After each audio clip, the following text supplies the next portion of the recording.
एक अलग वक्त में गामा स्कूल के सामने खड़ा होता है, पूरे कोर्टयार्ड को देखते हुए।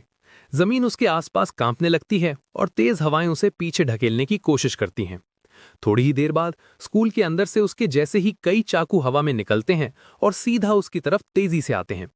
गामा तुरंत रिएक्ट करता है, हर आने वाले चाकू को पैरी और ब्लॉक कर देता है। और जैसे ही वो इस बराज को खत्म करता है, स्पेस खुद फट जाती है। उसके ऊपर आसमान को चीरते हुए एक बड़ा सा चाकू नीचे गिरता है। गामा अपना चाकू उठाता है और उस ब्लेड को बीच से काट देता है। तभी उसके दिमाग में आवाज गूंजती है, उसे कह रही होती है कि कुछ उठाओ, कुछ अपनाओ। लेकिन क्या, उसे खुद नहीं पता। असल में उसे यह भी नहीं पता कि हो क्या रहा है। अचानक उसकी आंखें खुल जाती हैं और वो अपने कमरे में उठता है। सूरज की रोशनी उसके चेहरे पर पड़ रही होती है। ये पहली बार नहीं था जब उसने ये सपना देखा हो, और हर बार की तरह इस बार भी उसे समझ नहीं आता इसका मतलब क्या है। उसका फोन पास में बस करता है। मैसेज स्पीड वेपन का होता है, जो अपना भयानक डिजाइन दिखाते हुए फोटो भेज रहा है। वही डिजाइन जिसे क्लोए बेचारी हटा नहीं पाई। क्लब वैसे ही नया मेंबर कभी नहीं ला पाएगा। इस सब के बावजूद गामा का बॉडी रिकवरी के बाद पहले से बेहतर फील कर रहा है। आइगोर के साथ फाइट के बाद वो वीआईपी ट्रीटमेंट रूम में रेस्ट कर रहा था, और ये सब सोड एम्परर ने फंड किया था। स्कूल वापस जाने के लिए तैयार होते वक्त उसका दिमाग फिर से आइलैंड पर हुए इवेंट्स की तरफ चला जाता है। रियोजो ने उसे कहा था कि जो चाहे करे, लेकिन अब तक कुछ भी इतना सिंपल नहीं रहा। स्कूल पहुंचते ही सबसे पहले रियो मिलती है, चेहरे पर स्मग स्माइल और हाथ में कैंडी बार। दोनों साथ क्लास की तरफ चलते हैं। रियो सीधा पॉइंट पर आती है और पूछती है कि एवलॉन में आखिर हुआ क्या था, और वो इतने दिन हॉस्पिटल में क्यों था। ये टॉपिक आसान नहीं है, और चाहे वो कितना भी पेस्टर करे, गामा सब नहीं बता सकता। वो उसकी अनोइंग बातों को इग्नोर करता है और उसका ध्यान हटाने के लिए स्पीड वेपन के पोस्टर्स वाली फोटो भेज देता है। रियो का फोकस तुरंत डाइवर्ट हो जाता है और गामा उसे उन पोस्टर्स का मामला हैंडल करने भेज देता है। दूसरी तरफ मीडिया और सीगफ्रीड फिर से उसके ऑफिस में मिलते हैं। इस बार गामा भी पोलाइटली एंटर करता है और मीटिंग ज्वाइन करता है। मीडिया उसे चिंता भरी नजरों से देखती है और सीधा बात पर आती है, कैसे उसने 5वें जनरल आइगोर को हरा दिया। चाहे ये सच है, गामा को सब कुछ एक अजीब सपने जैसा लगता है। मीडिया उसकी टेंशन नोटिस करती है और टॉपिक चेंज करने की कोशिश करती है, लेकिन सीगफ्रीड फिर से बात वहीं ले आता है। वो कंफर्म करता है कि डीमन जनरल को सच में गामा नहीं गिराया था। आखिर वो खुद वहां मौजूद था, और दुनिया का सबसे स्ट्रांग इंसान झूठ क्यों बोलेगा। इससे भी बड़ी बात यह है कि डीमंस ने शायद ये डिस्टर्बेंस महसूस कर ली होगी।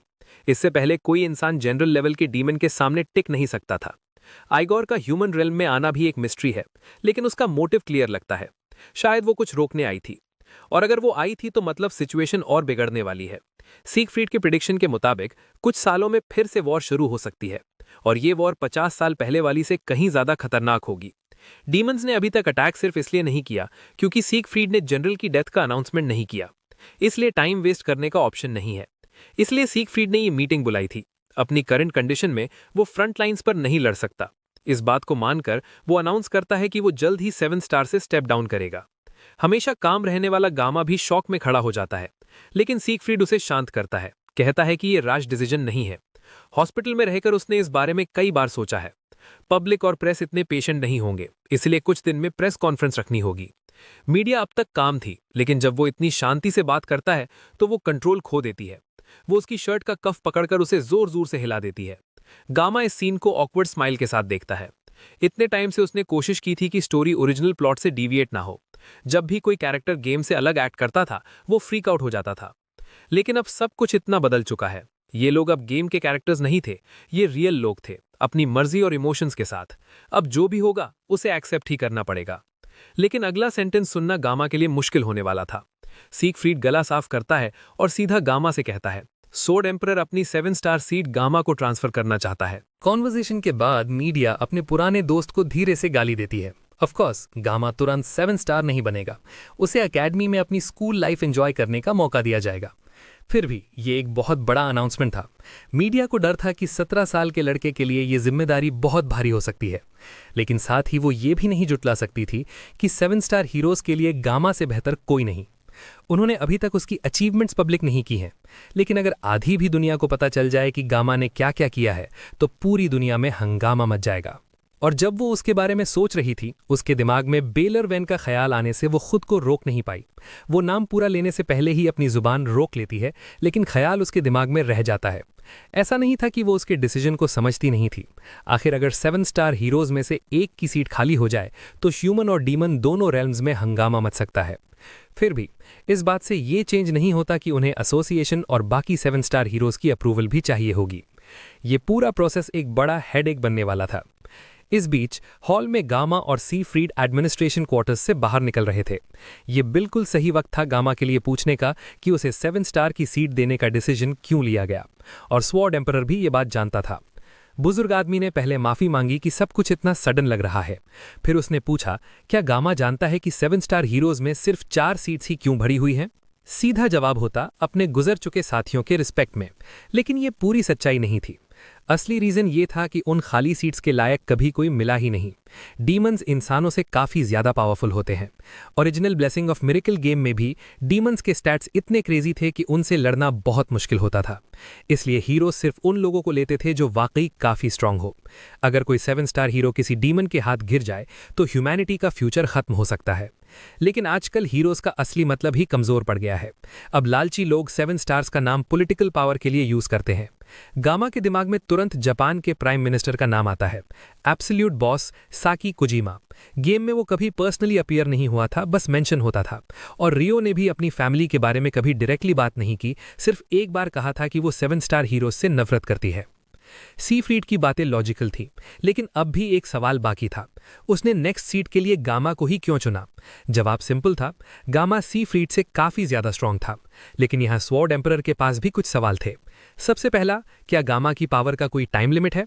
ये सुनते ही गामा फ्रीज हो जाता है। वो सोचता है कि स्वॉर्ड एम्परर को उसका सीक्रेट कैसे पता चल गया। सी फ्रीड तुरंत उसे काम करता है, कहता है कि ये सिर्फ एक गेस था। टेस्ट के दौरान और एवलॉन आइलैंड पर उसने देखा था कि गामा 1 मिनट बाद कोलैप्स हो जाता है। जब उसने इतना समझ ही लिया था तो गामा डिसाइड करता है कि बाकी सच भी बता दे। वो बताता है कि स्वॉर्ड गॉड ब्लेसिंग यूज करते वक्त उसे अनबेरेबल दर्द होता है और वो उस दर्द को पेनलेस ब्लेसिंग से नलिफाई करता है। ऑफ कोर्स अपनी सेफ्टी के लिए वो ज्यादा डिटेल में नहीं जाता। वो स्वॉर्ड एम्परर पर ट्रस्ट करता है, लेकिन अपनी वीकनेसेस बेकार में रिवील करना बेवकूफी होती। ये सिर्फ एक उम्मीद थी कि शायद किसी एक्सपीरियंस्ड एल्डर से कुछ इंसाइट मिल जाए। अच्छी बात यह थी कि सी फ्रीड ने प्रॉमिस किया कि वो किसी को नहीं बताएगा कि गामा कैसे 2 ब्लेसिंग्स को एक दूसरे के कॉम्प्लीमेंट के लिए यूज करता है। गामा का टैलेंट अनडिनायबल था, लेकिन हमेशा टाइमर पर लड़ना सही नहीं होगा। पावर को कंट्रोल और मास्टर करना जरूरी है, और इसके लिए एक एक्सपीरियंस्ड मास्टर चाहिए। और कन्वीनियंटली सी फ्रीड एक टैलेंटेड डिसाइपल ढूंढ रहा था। ये उसका एक और डिसीजन था। रिटायर होने के बाद गामा उसका डिसाइपल बनेगा। जाने से पहले वो गामा को एक टाई देता है जो एबिल ने उसके लिए भेजी थी। फिर वो उसे पीसफुल एकेडमिक लाइफ विश करके चला जाता है। गामा पूरी तरह से कंफ्यूज्ड है इतने सारे सडन लोअर डंप से। वो डिसाइड करता है कि बाद में किसी तरह सी फ्रीड को मना लेगा। रात को डॉम में लौटकर वो सो जाता है और फिर एक और सपना। जैसे हर बार वो नाइफ्स के अटैक से लड़ रहा होता है और दुनिया उसके आसपास टूट रही होती है। फिर आसमान में एक जायंट नाइफ दिखाई देता है। इस बार वो उसे काटने के बजाय सी फ्रीड की बात याद करता है, पावर को अपना बना लो। वो अपना चाकू गिरा देता है और गिरते हुए पावर को एक्सेप्ट करने का डिसीजन लेता है। बड़ा चाकू सीधा उसके सीने में लगता है। दर्द से वो झुक जाता है जब एक अजीब सी पावर उसके बॉडी में भर जाती है। कुछ पल बाद वो पावर उसके बॉडी से बाहर निकलकर उसके पीछे एक शेप ले लेती है। एक आवाज उसे ग्रीट करती है। गामा मुड़कर देखता है, एक अजीब एनर्जी से बनी एंटिटी। पहले उसे लगता है शायद ये जीएम है। एंटिटी हाथ हिलाता है और गामा की पुरानी जिंदगी का किचन रिक्रिएट कर देता है, एक जगह जो उसके लिए फेमिलियर होनी चाहिए थी। फिर वो बताता है कि वो जीएम नहीं है। सीधा नहीं बताता कि वो क्या है, बस कहता है कि जीएम से ज्यादा अलग नहीं है। वो कहता है कि एक्सप्लेन करने का टाइम नहीं है, इसलिए शॉर्ट वर्जन सुनो। लोग उसे कई नाम से जानते हैं, कैलामिटी, नेचर खुद, लेकिन सबसे ज्यादा वो सोर्ड गॉड के नाम से जाना जाता है। अभी ज्यादा वक्त नहीं है, वो अब अपीयर कर पा रहा है क्योंकि उसकी रीस्ट्रेन्स रिसेंटली रिलीज हुई हैं। ये आइलैंड टेस्ट के दौरान हुआ था जब गामा ने एक नई हायर फॉर्म अचीव की थी, लेकिन वो फुली फ्री नहीं हुआ है। जो गामा के सामने खड़ा है वो बस एक इनकम्प्लीट फॉर्म है। ये ही मिरेकल है कि दोनों बात कर पा रहे हैं। आखिरकार उनका वक्त खत्म होने लगता है और स्पेस टूटने लगता है। जैसे ही गामा गिरने लगता है, सोर्ड गॉड मुड़कर उसे गुड लक विश करता है और कहता है कि इस बार चीजें मत बिगाड़ना। गामा झटके से अपने बेडरूम में उठ जाता है। उसका हाथ अभी भी आसमान की तरफ उठा हुआ है। उसके पास उसका स्टेटस स्क्रीन अपीयर होता है। सिंक्रोनाइजेशन रेट बढ़ चुका है। वो तुरंत उठकर पेन और नोटपैड पकड़ता है और जो कुछ याद है सब लिखने लगता है। सपने से इतनी अचानक उठने के बाद उसकी मेमोरीज ऑलरेडी फेड होने लगी हैं। अब सबसे जरूरी है क्लूज कलेक्ट करते रहना। लेकिन उसे सबसे ज्यादा टेंशन इस बात की है कि सिंक्रोनाइजेशन रेट इतना शूट अप क्यों हो गया। तभी उसका फोन बजता है। कॉल पिक करते ही दूसरी साइड से जोर की चीख उसके कानों में पड़ती है। लगता है स्पीड वेपन के पोस्टर्स काम कर गए। गामा कैफे की तरफ निकल पड़ता है जहां क्लब मेंबर्स यूजुअली मिलते हैं नए मेंबर का वेट करने के लिए। और क्लोए अभी भी उदास बैठी है क्योंकि वो टाइम पर सारे पोस्टर्स हटा नहीं पाई। गामा सोच रहा होता है कि आखिर कौन सा अजीब इंसान होगा जो ऐसे पोस्टर देखकर भी क्लब ज्वाइन करना चाहेगा। वैसे स्पीड वेपन खुद भी शॉक में है कि उसका पोस्टर सच में काम कर गया। दूसरी तरफ रियो जो काफी सस्पिशियस है, उसे इस नए मेंबर के इंटेंशंस पर बिल्कुल भरोसा नहीं है और वो डिसाइड करती है कि उसे अच्छे से इंटरोगेट करेगी। और ऑनेस्टली कॉशियस रहना गलत भी नहीं है। अभी तक उन्हें उस फीमेल इंस्ट्रक्टर के प्लान्स के बारे में कुछ पता नहीं जो डंजन ब्रेक के पीछे थी। गामा के हिसाब से ये नया मेंबर स्पाई भी हो सकता है या शायद उसे मारने भेजा गया हो। क्लब की बाकी न्यूज ये है कि नया मेंबर मिलते ही क्लब ऑफिशियली एस्टैब्लिश हो जाएगा। ऊपर से गामा की रिकवरी सेलिब्रेट करने के लिए सब लोग सुशी रेस्टोरेंट जाने का प्लान कर रहे हैं। गामा इतना एक्साइटेड नहीं है, लेकिन बाकी सब लोग इंटरेस्टेड हैं क्योंकि वो अकेडमी का सबसे फेमस रेस्टोरेंट माना जाता है। वहां रिजर्वेशन लेना भी मुश्किल है क्योंकि जापानीज स्टूडेंट्स को वो जगह बहुत पसंद है। जब वो लोग प्लान डिस्कस कर रहे होते हैं तब एक नई लड़की रूम में एंटर करती है और पूछती है क्या ये ट्रैवल क्लब है। स्पीड वेपन तुरंत एक्साइटेड होकर उसे बैठने के लिए बोलता है, जबकि बाकी लोग उससे बात करने की तैयारी करते हैं। वो लड़की रियोजो की एक्सपेक्टेशन से काफी ज्यादा नॉर्मल लगती है। इतना वियर्ड पोस्टर देखकर ज्वाइन करने आई है, फिर भी ग्रुप के बाकी अजीबोगरीब मेंबर्स के कंपैरिजन में नॉर्मल ही लग रही है। स्पीड वेपन स्मॉल टॉक शुरू करने की कोशिश करता है, लेकिन रियो बीच में ही रोककर सीधा इंटरोगेशन मोड ऑन कर देती है।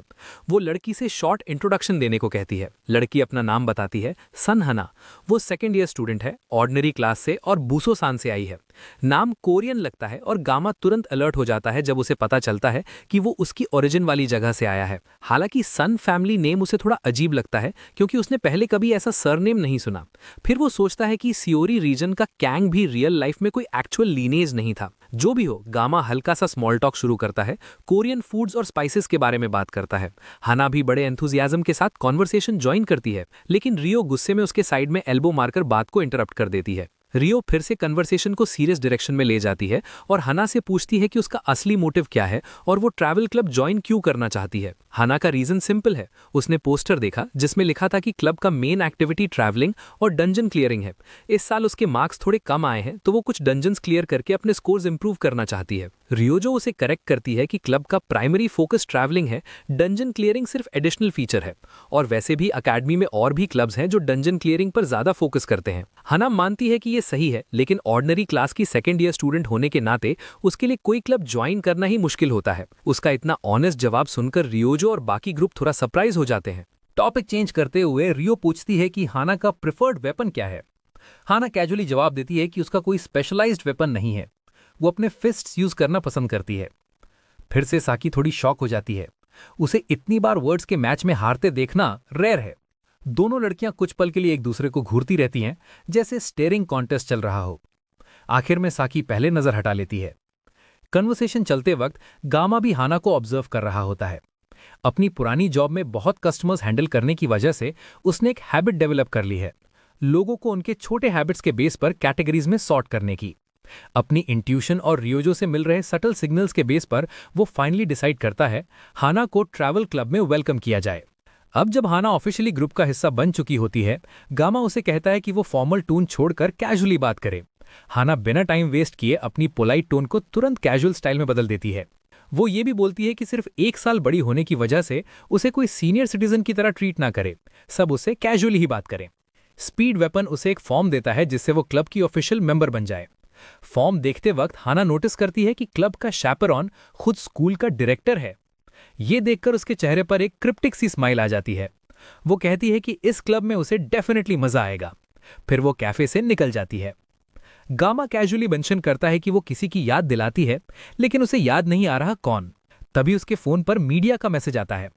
वो मैसेज खोलता है और उसकी आंखें फट जाती हैं जब वो अपने स्टूडेंट रिकॉर्ड्स की इंफॉर्मेशन देखता है। मैसेज देखते ही गामा मीटिंग से जल्दी निकल जाता है। रिकॉर्ड्स में पता चलता है कि उसके पेरेंट्स के साथ रिलेशनशिप से लेकर उसका पूरा बैकग्राउंड तक सब कुछ एक्सपंज कर दिया गया है। मतलब उसके पेरेंट्स की करंट स्टेट अननोन है। सिर्फ पेरेंट्स ही नहीं, पूरा फैमिली रिलेशन ही वाइप कर दिया गया है। अकेडमी ज्वाइन करने के बाद का डेटा ही सिर्फ बचा है। अपनी यादों को सर्च करने की कोशिश भी बेकार लगती है। ऐसा महसूस होता है जैसे अकेडमी ज्वाइन करने से पहले की पूरी जिंदगी मिटा दी गई हो। अब उसके पास सिर्फ एक ऑप्शन है, डायरेक्ट पेरेंट्स को कॉल करना। मिड टर्म्स के बाद से उसने उनसे बात नहीं की थी क्योंकि वो उन्हें टेंशन नहीं देना चाहता था, लेकिन अब और कोई रास्ता नहीं। वो फेमिलियर नंबर डायल करता है, लेकिन तुरंत ऑटोमेटेड वॉइस आती है, this number does not exist.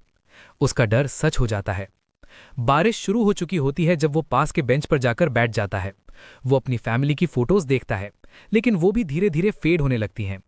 अब उसके पास अकेडमी ज्वाइन करने से पहले की जिंदगी का कोई सबूत नहीं बचा। जैसे उसके पेरेंट्स सिर्फ एक सेटअप थे ताकि वो इस नई दुनिया में एडजस्ट कर सके। किसी ने उसके लिए चेस बोर्ड सेट किया है, शायद जीएम या स्वॉर्ड गॉड या दोनों। कभी ना कभी वो सच जरूर जान लेगा, इससे वो पूरा यकीन रखता है।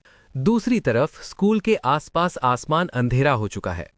रेचल अपनी यूजुअल आर्मी के साथ कॉरिडोर्स में चल रही होती है। क्लासरूम के बाहर पहुंचकर वो सबको कामली रिजेक्ट कर देती है और अंदर चली जाती है। लड़के बाहर ही आर्ग्यू करते रहते हैं और रेचल थक कर एबिल के पास बैठ जाती है। एबिल तुरंत नोटिस करती है कि आज उसकी सीटमेट थोड़ी ऑफ लग रही है, लेकिन साइलेंस रेचल तोड़ती है और एबिल से एडवाइस मांगती है।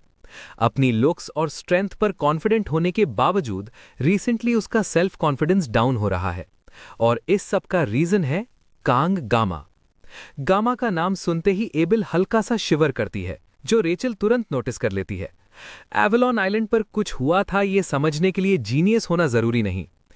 एबिल ऑकवर्ड तरीके से बात को हल्का बनाने की कोशिश करती है और बताती है कि एक दिन उसे चोट लगी थी और गामा ने सुबह तक उसकी केयर की थी। उसके चेहरे पर आया ब्लश उसकी फीलिंग्स छुपा नहीं पाता। रेचल टॉपिक ड्रॉप करती है और उसे याद दिलाती है कि एबिल ने कभी कहा था कि उसे गामा में बिल्कुल इंटरेस्ट नहीं है। अब क्लियरली सिचुएशन बदल चुकी है। रेचल तुरंत उसके बिल्कुल पास आ जाती है। फीलिंग्स कभी भी चेंज हो सकती हैं, ये नॉर्मल है। फिर रेचल मेन इशू बताती है। गामा ने एक क्लब बनाया है। जब उसने ज्वाइन करने की कोशिश की, उसे सीधा रिजेक्ट कर दिया गया। अपैरेंटली गामा ने क्लियर कर दिया था कि वो सेंट क्लास के किसी को क्लब में नहीं लेगा क्योंकि वो बॉदरसम है।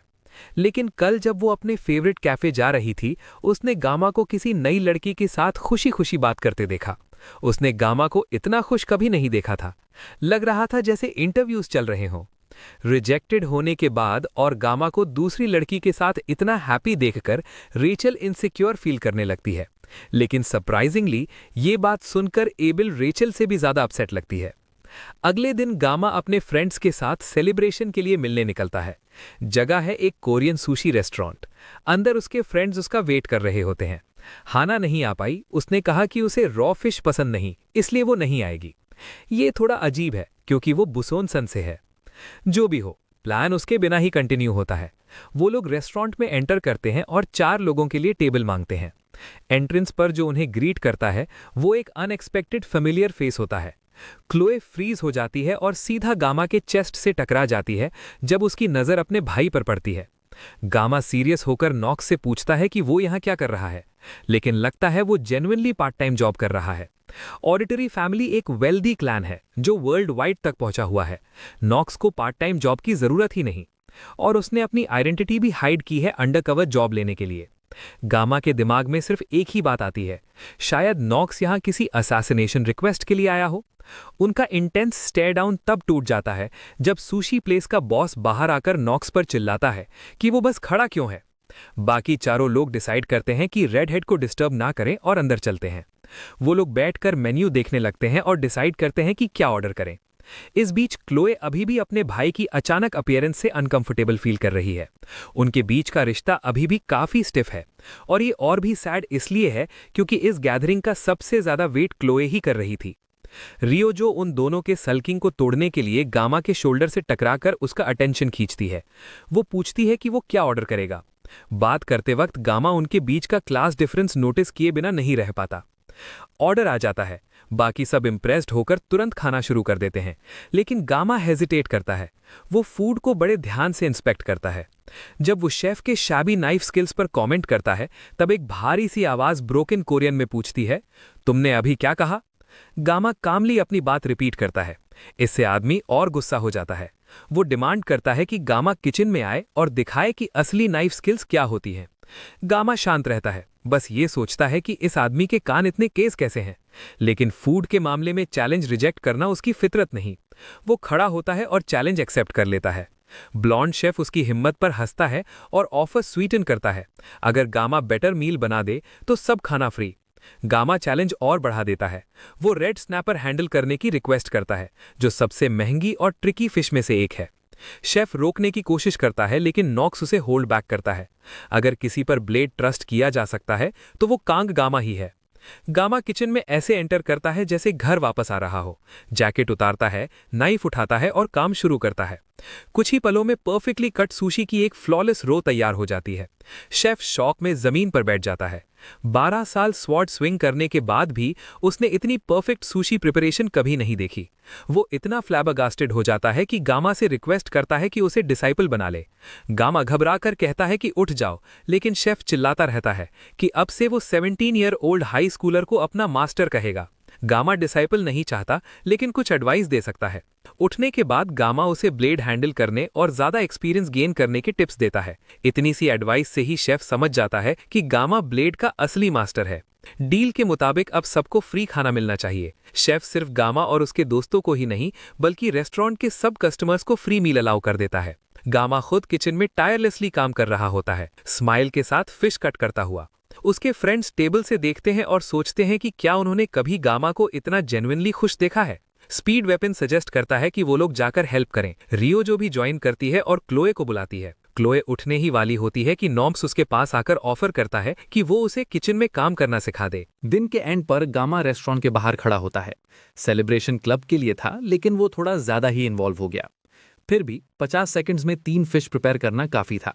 इतने टाइम से डीमोनिक बीस्ट काटने के बाद नॉर्मल फिश कट करना रिफ्रेशिंग लग रहा था। नॉक्स बाहर आता है और बताता है कि क्लोई ने कहा था कि वो गामा से बात करे। पता चलता है कि नॉक्स पार्ट टाइम जॉब इसलिए कर रहा है क्योंकि पिछली बार गामा ने उसे कहा था कि रियल जॉब करो और लाइफ सीखो। लगता है नॉक्स ने उस एडवाइस को एक्सपेक्टेड से ज्यादा सीरियसली ले लिया। वो ओपनली एक्सेप्ट नहीं करता, लेकिन मानने पर मजबूर है कि उसने कुछ सीखा जरूर है। दोनों रेस्टोरेंट लाइफ पर बात करते हैं और गामा कुछ और एडवाइस देता है। नॉक्स को लगने लगता है कि वो दोनों सेम एज के नहीं हो सकते। अब सीरियस बात का टाइम है। नॉक्स बताता है कि ऑडिटर्स ने गामा का बैकग्राउंड चेक किया, लेकिन कुछ सस्पिशियस नहीं मिला। अब उन्होंने फोकस काउंसिल ऑफ एल्डर्स पर शिफ्ट कर दिया है, क्योंकि उन्होंने अजीब रिक्वेस्ट की थी। वो एक रिकॉर्ड ब्रेकिंग इन्वेस्टिगेशन स्क्वाड बना रहे हैं जो स्कूल के अंदर की सच्चाई तक पहुंचेगी, और नॉक्स भी उसका हिस्सा होगा। ये सब डेफिनेटली कमोशन क्रिएट करेगा, लेकिन गामा डायरेक्टली इन्वॉल्व नहीं है। फिर भी वो नॉक्स का शुक्रिया करता है उसे प्रोटेक्ट करने के लिए इन्फो शेयर करने पर। दोनों हैंडशेक करते हैं। नॉक्स जाने लगता है, लेकिन गामा उसे रोक लेता है। वो पूछता है कि क्या उसे हाना के बारे में कुछ पता है, सेकेंड ईयर जो अभी क्लब ज्वाइन की है। नॉक्स उसे जानता है, लेकिन बस इतना कि वो हमेशा अकेले बैठकर पढ़ती रहती है। सबसे अजीब बात यह है कि वो हमेशा बिल्कुल मिडिल परफॉर्मेंस करती है। थ्योरी हो या कॉम्बैट, उसका स्कोर परफेक्टली एवरेज होता है, जो इंटेंशनली भी करना मुश्किल होता है। गामा इस इन्फो पर सोचता ही है कि तभी सुशी शेफ बाहर आता है नॉक्स को ढूंढते हुए। नॉक्स को गामा के साथ देखकर उसका टोन सॉफ्ट हो जाता है। वो गामा को गिफ्ट देता है अपना पुराना सुशी नाइफ। गामा पहले मना करता है, लेकिन शेफ कहता है कि जब तक स्किल मास्टर्ड नहीं है, टूल्स पर इतना अटैचमेंट बेकार है। गामा रिलक्टेंटली नाइफ ले लेता है। वो देखते ही एक्सपेंसिव लगता है, ज्यादा वेपन जैसा सिंपल कुकिंग नाइफ से। वो कुछ देर उसे देखते रहता है, सोचता है क्या नाम रखे। तब उसके दिमाग में अपनी फैमिली और पास्ट लाइफ की मेमोरी फ्लैश होती है। वो ब्लेड का नाम रखता है एवरफ्रॉस्ट, अपने पास्ट के रिस्पेक्ट में। इसी वक्त स्कूल के ग्राउंड्स पर कुछ सस्पिशियस लोग एक डार्क एली की तरफ जा रहे होते हैं। वहां एक मास्क आदमी उनका वेट कर रहा होता है। वो सबको ग्रीट करता है और थैंक्स करता है आने के लिए। फिर अपने आप को प्रोफेसर रिवील करता है। ग्रुप में से एक आदमी अनइम्प्रेस्ड लगता है। वो इम्पेशेंटली पूछता है कि जल्दी बताओ क्या चाहिए। प्रोफेसर हंसता है, जिससे वो आदमी और गुस्सा हो जाता है। प्रोफेसर के लिए वो सिर्फ एक इंसान है जो नई पावर से नशा में है। ये सुनते ही वो आदमी अपनी एबिलिटी एक्टिवेट करता है, एक मैसिव बीस्ट में ट्रांसफॉर्म होकर मास्क मैन पर चार्ज करता है, लेकिन वो अंडर एस्टिमेट कर देता है। प्रोफेसर बस हाथ हिलाता है और 1 सेकंड से भी कम टाइम में वो बीस्ट सिर्फ कुछ फ्लोटिंग लिम्स बनकर रह जाता है। सब लोग शॉक हो जाते हैं। प्रोफेसर कहता है ये बस इंट्रोडक्शन था। फिर वो सीरियस मैटर पर आता है। इंस्ट्रक्टर किम, जो क्राउड में है, समझ जाती है कि ये सेकंड जनरल कू है। जैसे ही वो सोचती हैं, मास्क मैन उसे बुला लेता है डिटेल्स एक्सप्लेन करने के लिए। इंस्ट्रक्टर किम, आइगोर की स्टूडेंट, रिवील करती है कि उसकी मास्टर स्वॉर्ड मास्टर से नहीं बल्कि एक सिंगल स्टूडेंट के हाथ मारी गई थी, लेऑन वैन राइनहार्ट, नेक्स्ट हीरो। अगली सुबह गामा अपनी गैदर्ड इन्फॉर्मेशन पर सोचता है। काउंसिल ऑफ एल्डर्स ने ऑडिटर्स को हंटिंग डॉग्स की तरह यूज करने की गलती की और इस प्रोसेस में गामा को असैसिन क्लैन का सपोर्ट मिल गया। गेम में भी जो पार्टीज लियोन को वीकन करना चाहते थे वो बाद में गायब हो जाते थे। इसका मतलब ये है कि अब हमारा एमसी भी एक ऐसी सिचुएशन में आ गया है जहां उसके पास पावरफुल एलाइज हैं जो आगे चलकर उसके लिए लड़ने को तैयार रहेंगे। ऑडिटर की वजह से वो जल्द ही सच का पता लगा सकता है कि असल में क्या चल रहा है। बस एक ही चीज़ है जो अब तक उसने पूरी तरह ट्रैक नहीं की, वो मिस्टीरियस फीमेल इंस्ट्रक्टर। उसके बारे में उसे थोड़ी और इन्फॉर्मेशन आइगोर से मिली। अपेरेंटली वो एक टू फेस्ड इंसान है जिसे अपना कॉन्ट्रैक्ट लगातार वाइनिंग करने के बाद मिला था। विलेंस आसानी से अपनी अपीयरेंस चेंज कर सकते हैं, इसलिए उसकी बातों को सीधा लिटरल लेना प्रॉब्लम हो सकता है, लेकिन विलेन अपनी आई कलर और जेंडर चेंज नहीं कर सकता। फिर भी इस दुनिया में पर्पल हेयर और पर्पल आइज अनकॉमन नहीं है। ऊपर से सोर्ड गॉड की ब्लेसिंग्स की सेंसिंग एबिलिटी की भी एक लिमिट है। सबसे बड़ी प्रॉब्लम यह है कि हमारे एमसी को मैजिक का ज़्यादा नॉलेज नहीं है, जिसकी वजह से उसके लिए कुछ चीज़ों को समझना और ट्रेस करना और मुश्किल हो जाता है। अब शैडोज में काम करने का टाइम नहीं है, उसे डायरेक्ट और ब्रेव बनना होगा और उसके लिए सबसे पहले नई चीज़ें सीखनी होंगी। शायद अब प्रोफेसर डेमियन से मिलने का वक्त आ गया है।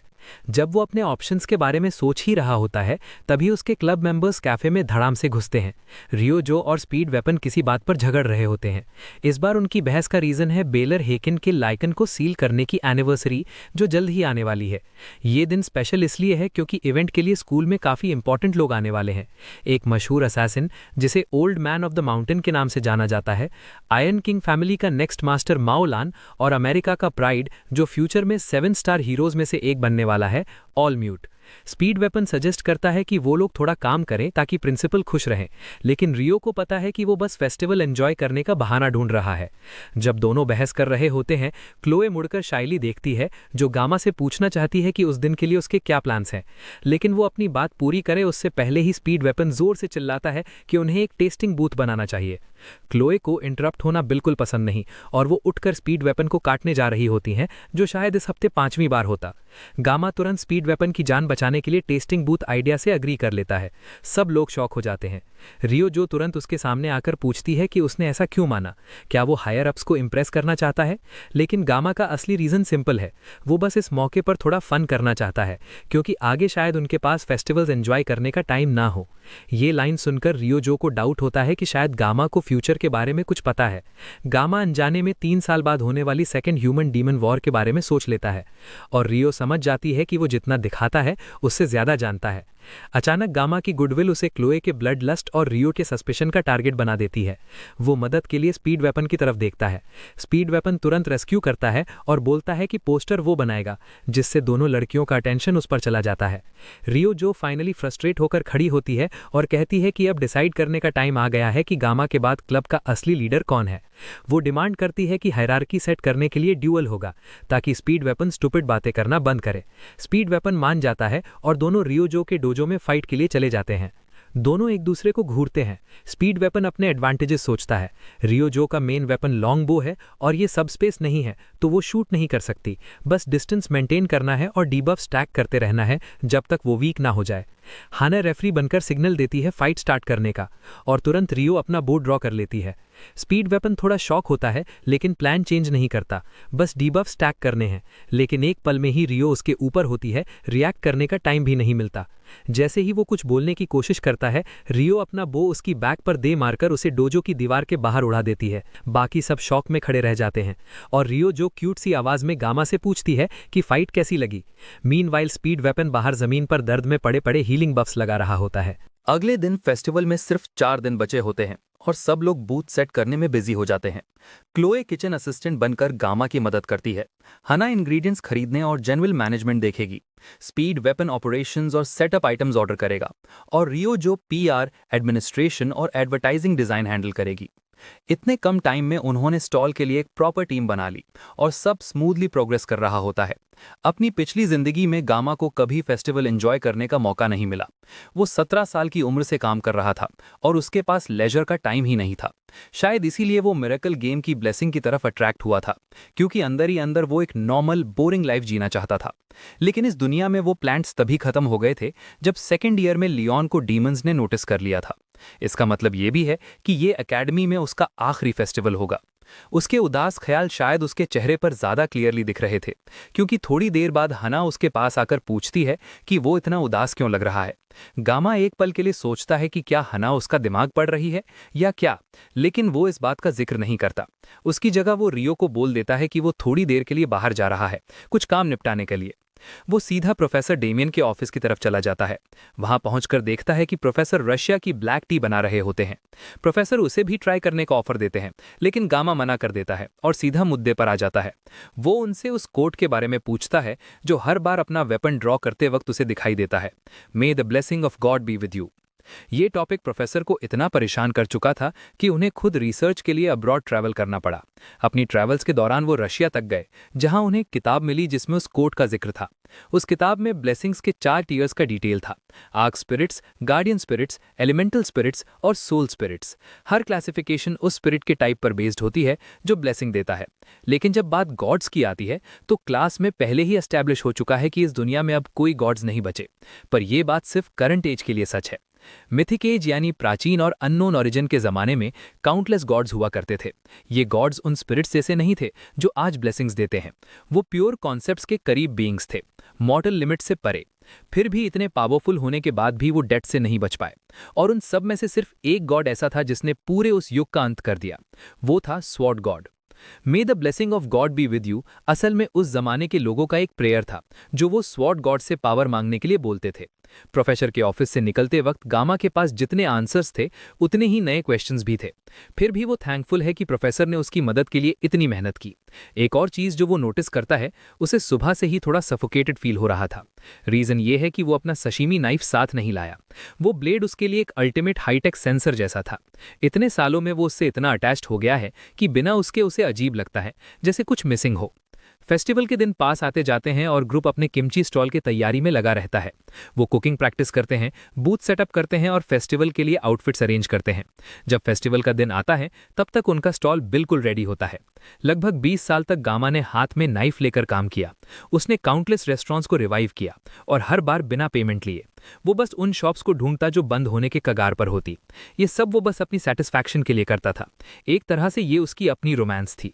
शायद फेस्टिवल का हिस्सा बनने की उसकी सडन डिजायर बस उसका लेट आया हुआ एजी मिडिल स्कूल सिंड्रोम हो। फिर भी जब शॉप खुलने में सिर्फ 10 मिनट बचे होते हैं, उसके क्लब मेंबर्स अपनी शिफ्ट के लिए आ जाते हैं। क्योंकि ये शायद उनका साथ में आखिरी फेस्टिवल हो, गामा डिसाइड करता है कि वो इसे पूरी तरह से एंजॉय करेगा। दूसरी तरफ रेचल और एबल डिस्गाइज पहनकर फेस्टिवल में घूम रहे होते हैं और पिक्चर्स ले रहे होते हैं। एटमॉस्फेयर काफी फेस्टिव है, शायद इसलिए क्योंकि इतने इंपॉर्टेंट लोग आए हुए हैं। एबल के ग्रैंडफादर भी आने वाले थे, लेकिन वो रिटायर हो चुके हैं और ऐसे इवेंट्स पसंद नहीं करते, इसलिए नहीं आए।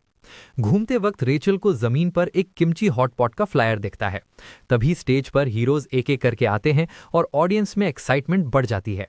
आखिर में ऑल म्यूट भी क्राउड के बीच से स्टेज की तरफ बढ़ती है और लोग बस उसे देखकर ही पागल हो जाते हैं। उन्हीं लोगों में से एक है स्पीड वेपन, जो अपने हीरो को देखते ही एक्साइटमेंट में चिल्लाने लगता है। इस चक्कर में वो फ्लायर्स भी मुट्ठी में दबा देता है जो रियो जो ने उसे लगाने के लिए दिए थे। रियो तुरंत उसे पकड़ लेती है और डांट देती है। वो उसके कान पकड़कर उसे बूथ की तरफ खींचने लगती है, लेकिन बीच में स्पीड वेपन किसी के बूट पर अटककर गिर जाता है।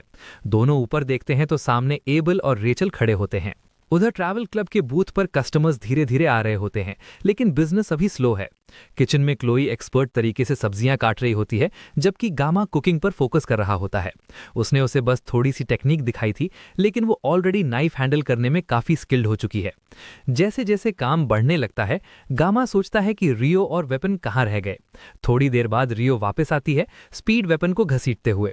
उनके पीछे पीछे रेचल बूथ में दौड़कर आती है और सीधा गामा को हग करने की कोशिश करती है, लेकिन क्लोई तुरंत बीच में आकर उसे रोक देती है।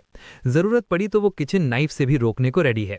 रेचल के पीछे एबल शर्माते हुए लाल चेहरे के साथ गामा को ग्रीट करती है। दोनों नए कस्टमर्स बैठ जाते हैं और ऑर्डर का वेट करते हैं। गामा जब उनका खाना बना रहा होता है वो सोचता है कि ये लोग यहाँ आए ही क्यों। प्रमोशन तो उसने की थी लेकिन उसे नहीं लगा था कि वो सच में आ जाएंगे। वो कोई ट्रबल नहीं चाहता, इसलिए बेस्ट होगा कि उन्हें ज्यादा कस्टमर्स आने से पहले ही भेज दिया जाए। इस बीच रेचल हाना की तरफ इशारा करती है और मजाक में कहती है कि यही वो नई लड़की है जिसे देखकर गामा पहले मुस्कुरा रहा था। इस बार लेकिन पिछली बार की तरह गुस्से से जलने के बजाय एबल का रिएक्शन काफी लेड बैक होता है। ऑब्वियसली वो प्रिटेंड कर रही होती है कि उसे फर्क ही नहीं पड़ता। दोनों लड़कियों ने फेस्टिवल के लिए कुछ भी कंट्रीब्यूट नहीं किया और एबल जस्टिफाई करते हुए कहती है कि एग्जाम्स पास आ रहे हैं, इसलिए उन्हें पढ़ाई पर फोकस करना चाहिए, ना कि ऐसे एक्टिविटीज पर। बूथ के दूसरे कोने पर स्पीड वेपन की हालत खराब है।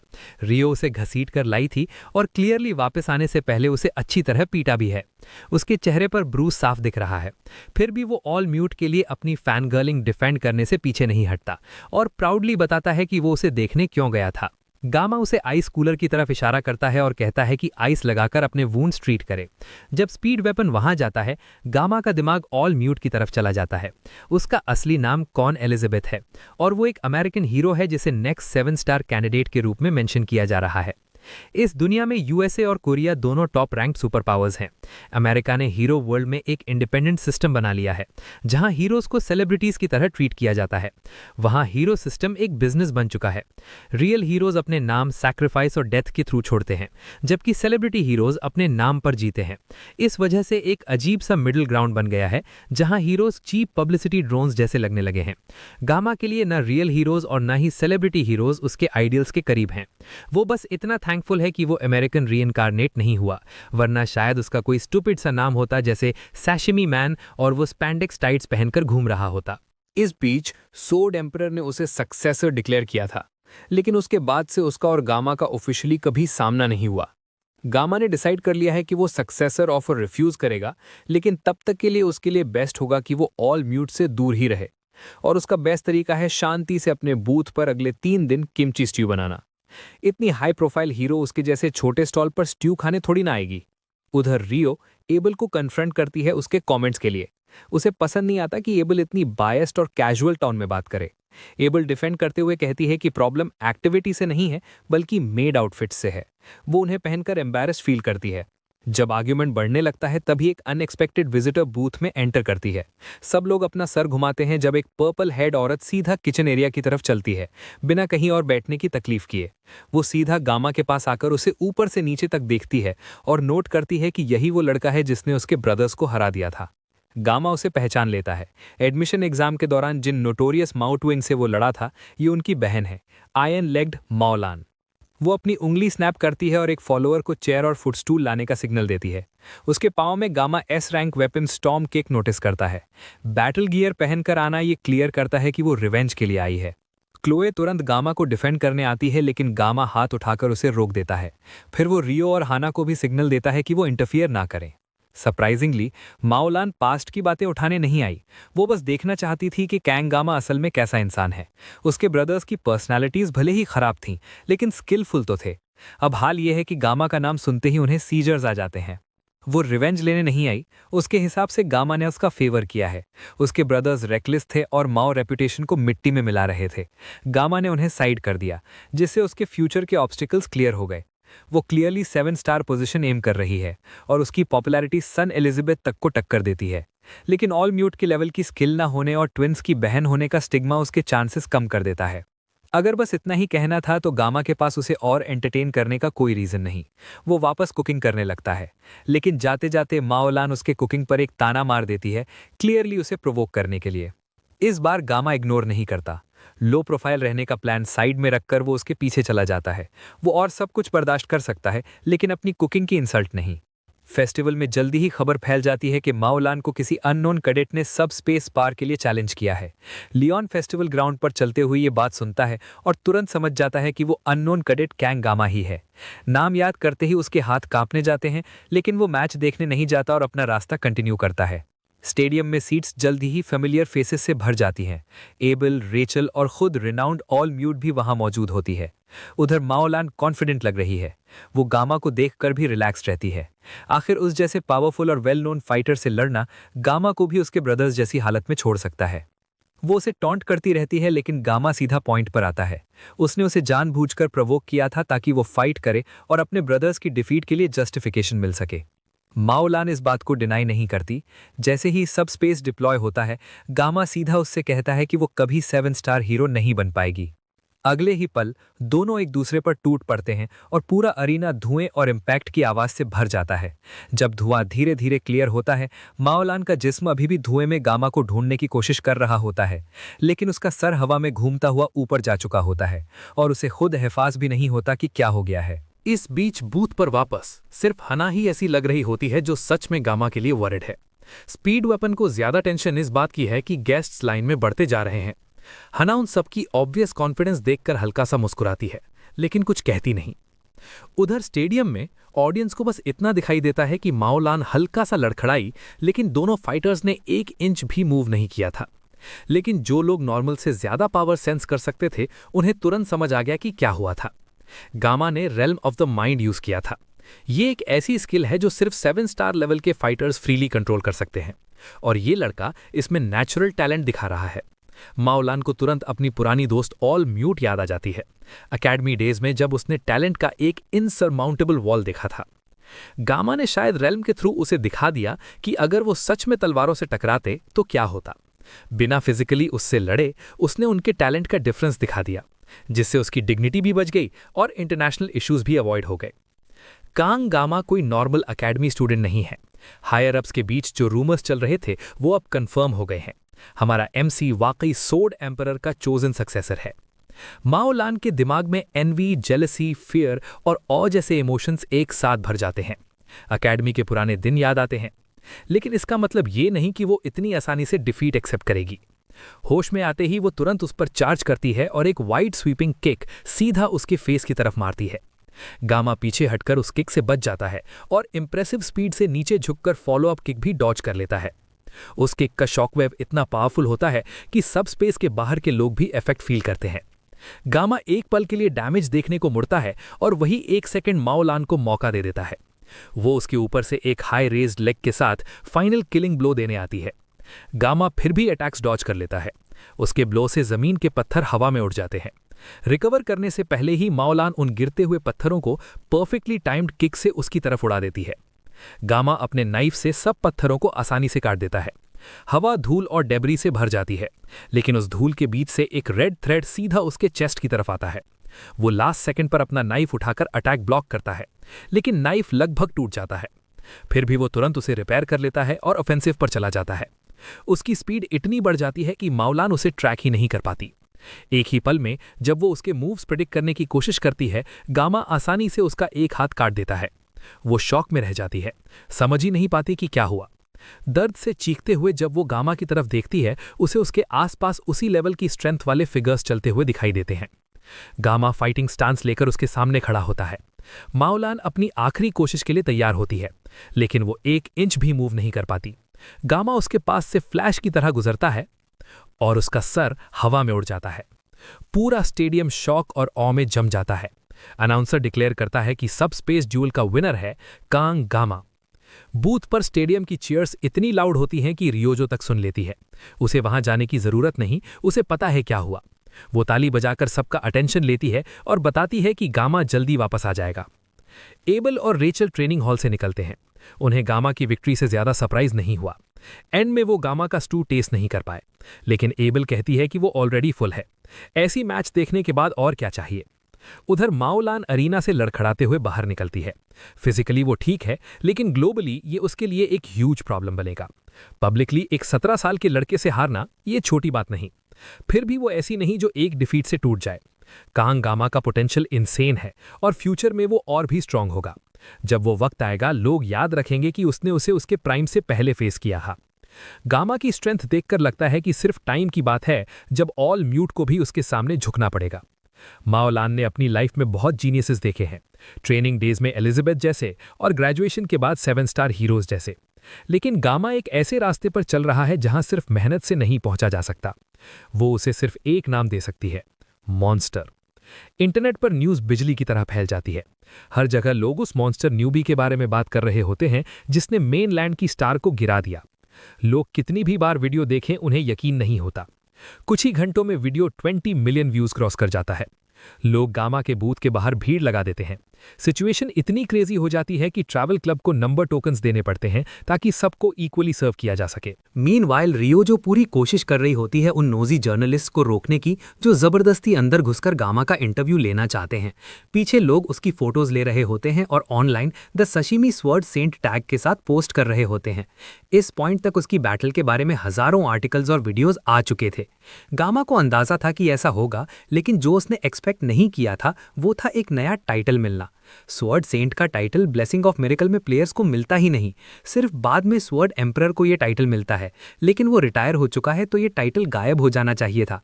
फिर भी ये टाइटल सशिमी के साथ जोड़कर गामा को दे दिया गया। तब से रियो जो उसका नॉन स्टॉप मजाक उड़ा रही है। पहले तो सबको जोक जैसा लग रहा था, लेकिन इफेक्ट्स बिल्कुल रियल थे। 1000 से ज्यादा लोग उनके फूड स्टॉल के बाहर लाइन में खड़े थे और सिचुएशन कंट्रोल से बाहर जा रही थी। ऊपर से क्लोई इतना काम कर रही थी कि वो खुद को हर्ट करने के एज पर थी वर्कलोड की वजह से।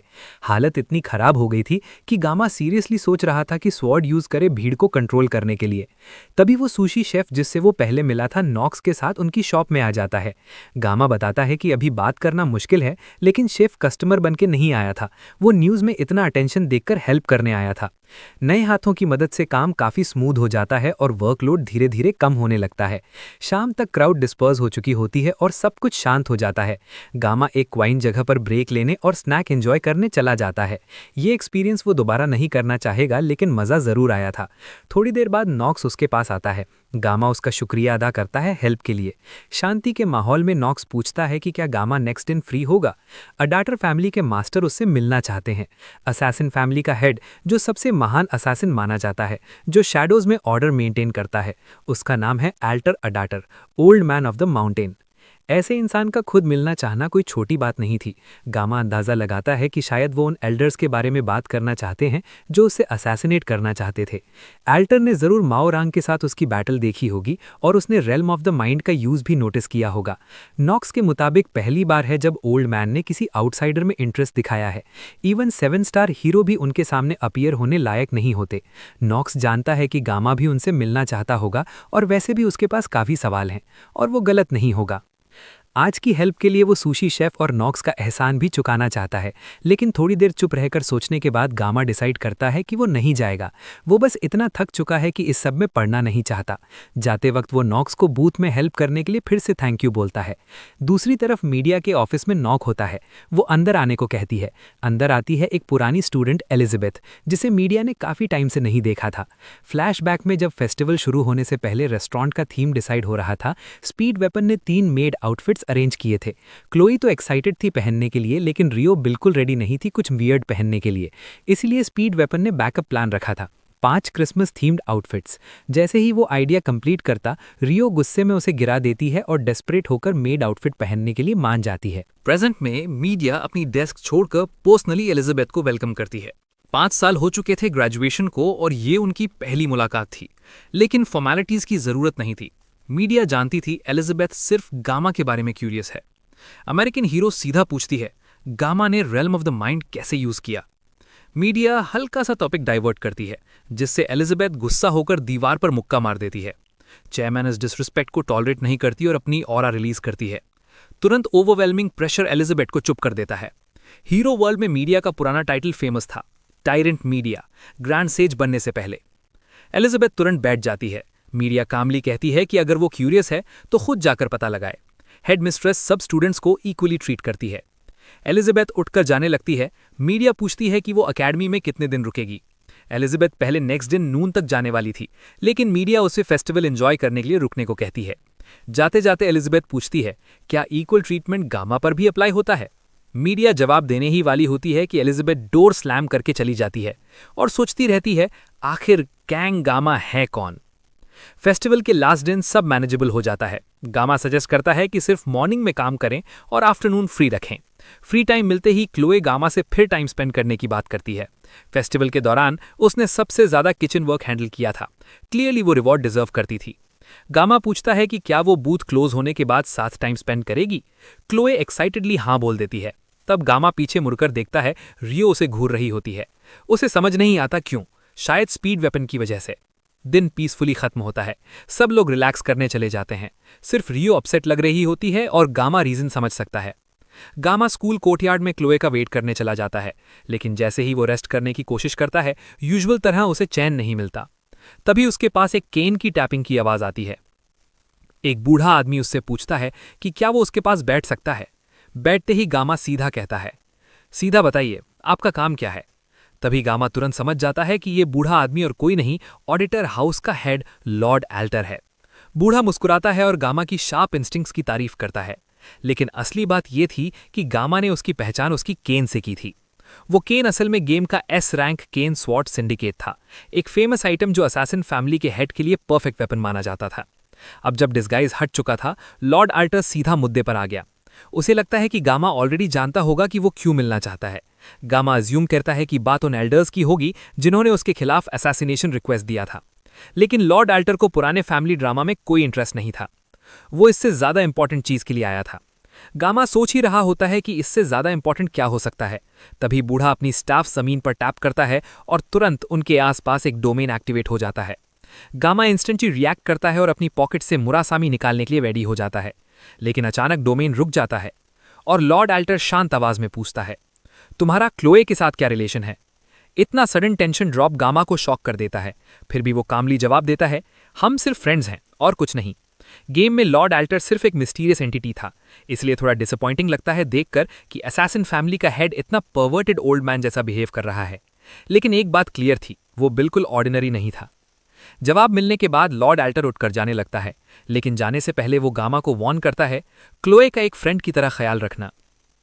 गामा फिर पूछ लेता है, क्या क्लोए को सच में असैसिन बनना जरूरी है। चाहे वो क्यूट लगे, लेकिन उसकी असली नेचर एक बीस्ट जैसी फेरल है। ऐसे किसी को फ्रीली घूमने देना डेंजरस हो सकता है। गामा हमेशा समझता था कि वो साइड ऑडिटर फैमिली के ब्रूटल ट्रेनिंग का रिजल्ट था, लेकिन सच ये था कि क्लोए हमेशा से ऐसी ही थी। फैमिली ने तो उसकी असली नेचर छुपाने की कोशिश की थी। वो लड़की नेचुरली फेरल है, और जब उसका ट्रू सेल्फ बाहर आता है, वो किसी को भी हर्ट कर सकती है। ये बात गामा को बिल्कुल एक्सेप्ट नहीं होती। वो बूढ़े को कहता है कि एक्टिंग बंद करें। फिर वो अपनी पॉकेट से मुरासामी निकालता है। उसी पल आसपास खड़े लोग जो पहले नॉर्मल लग रहे थे, अपनी असली आइडेंटिटी रिवील कर देते हैं। सब के सब असैसिन्स सीधा उस पर एम किए हुए। इतनी बड़ी नंबर देखकर भी गामा पीछे नहीं हटता। वो सबका सामना करने के लिए रेडी हो जाता है, लेकिन लॉर्ड एल्टर ऑर्डर देता है, सब लोग पीछे हट जाओ। गामा उसकी एक्सपेक्टेशन से भी ज्यादा निकला, लेकिन गामा के हिसाब से लॉर्ड एल्टर उसकी एक्सपेक्टेशन से नीचे गिर गया। बूढ़ा वहां से चला जाता है। गामा सोचता रहता है कि एंड में उसने इतनी डिस्गस्टिंग एक्टिंग क्यों की। उसके थॉट्स तब टूट जाते हैं जब क्लोए भागते हुए उसके पास आती है डेट के लिए। गामा उसे देखकर स्माइल करता है और वहीं डिसाइड करता है, चाहे कोई कुछ भी कहे, वो क्लोए पर कभी डाउट नहीं करेगा। मीनवाइल लॉर्ड ऑल्टर एकेडमी के ग्राउंड्स में चलते हुए धीरे से हंसता है। उसके दिमाग में गामा की स्किल्स और पोटेंशियल घूम रहे होते हैं। वो सिर्फ इंटरेस्टिंग नहीं है, वो इंटिमिडेटिंग है, इवन एक एक्सपीरियंस्ड असैसिन के लिए भी। वो एक एली में नॉक्स से मिलता है, बताता है कि गामा से मिलना वर्थ था, और ये भी कन्फेस करता है कि काफी टाइम बाद उसने किसी से रियल फियर महसूस किया है। नॉक्स हिल जाता है ये सुनकर, कोई लॉर्ड ऑल्टर जैसा इंसान भी डर महसूस कर सकता है। फिर भी वो फ्यूचर में गामा से दोबारा मिलना चाहेगा।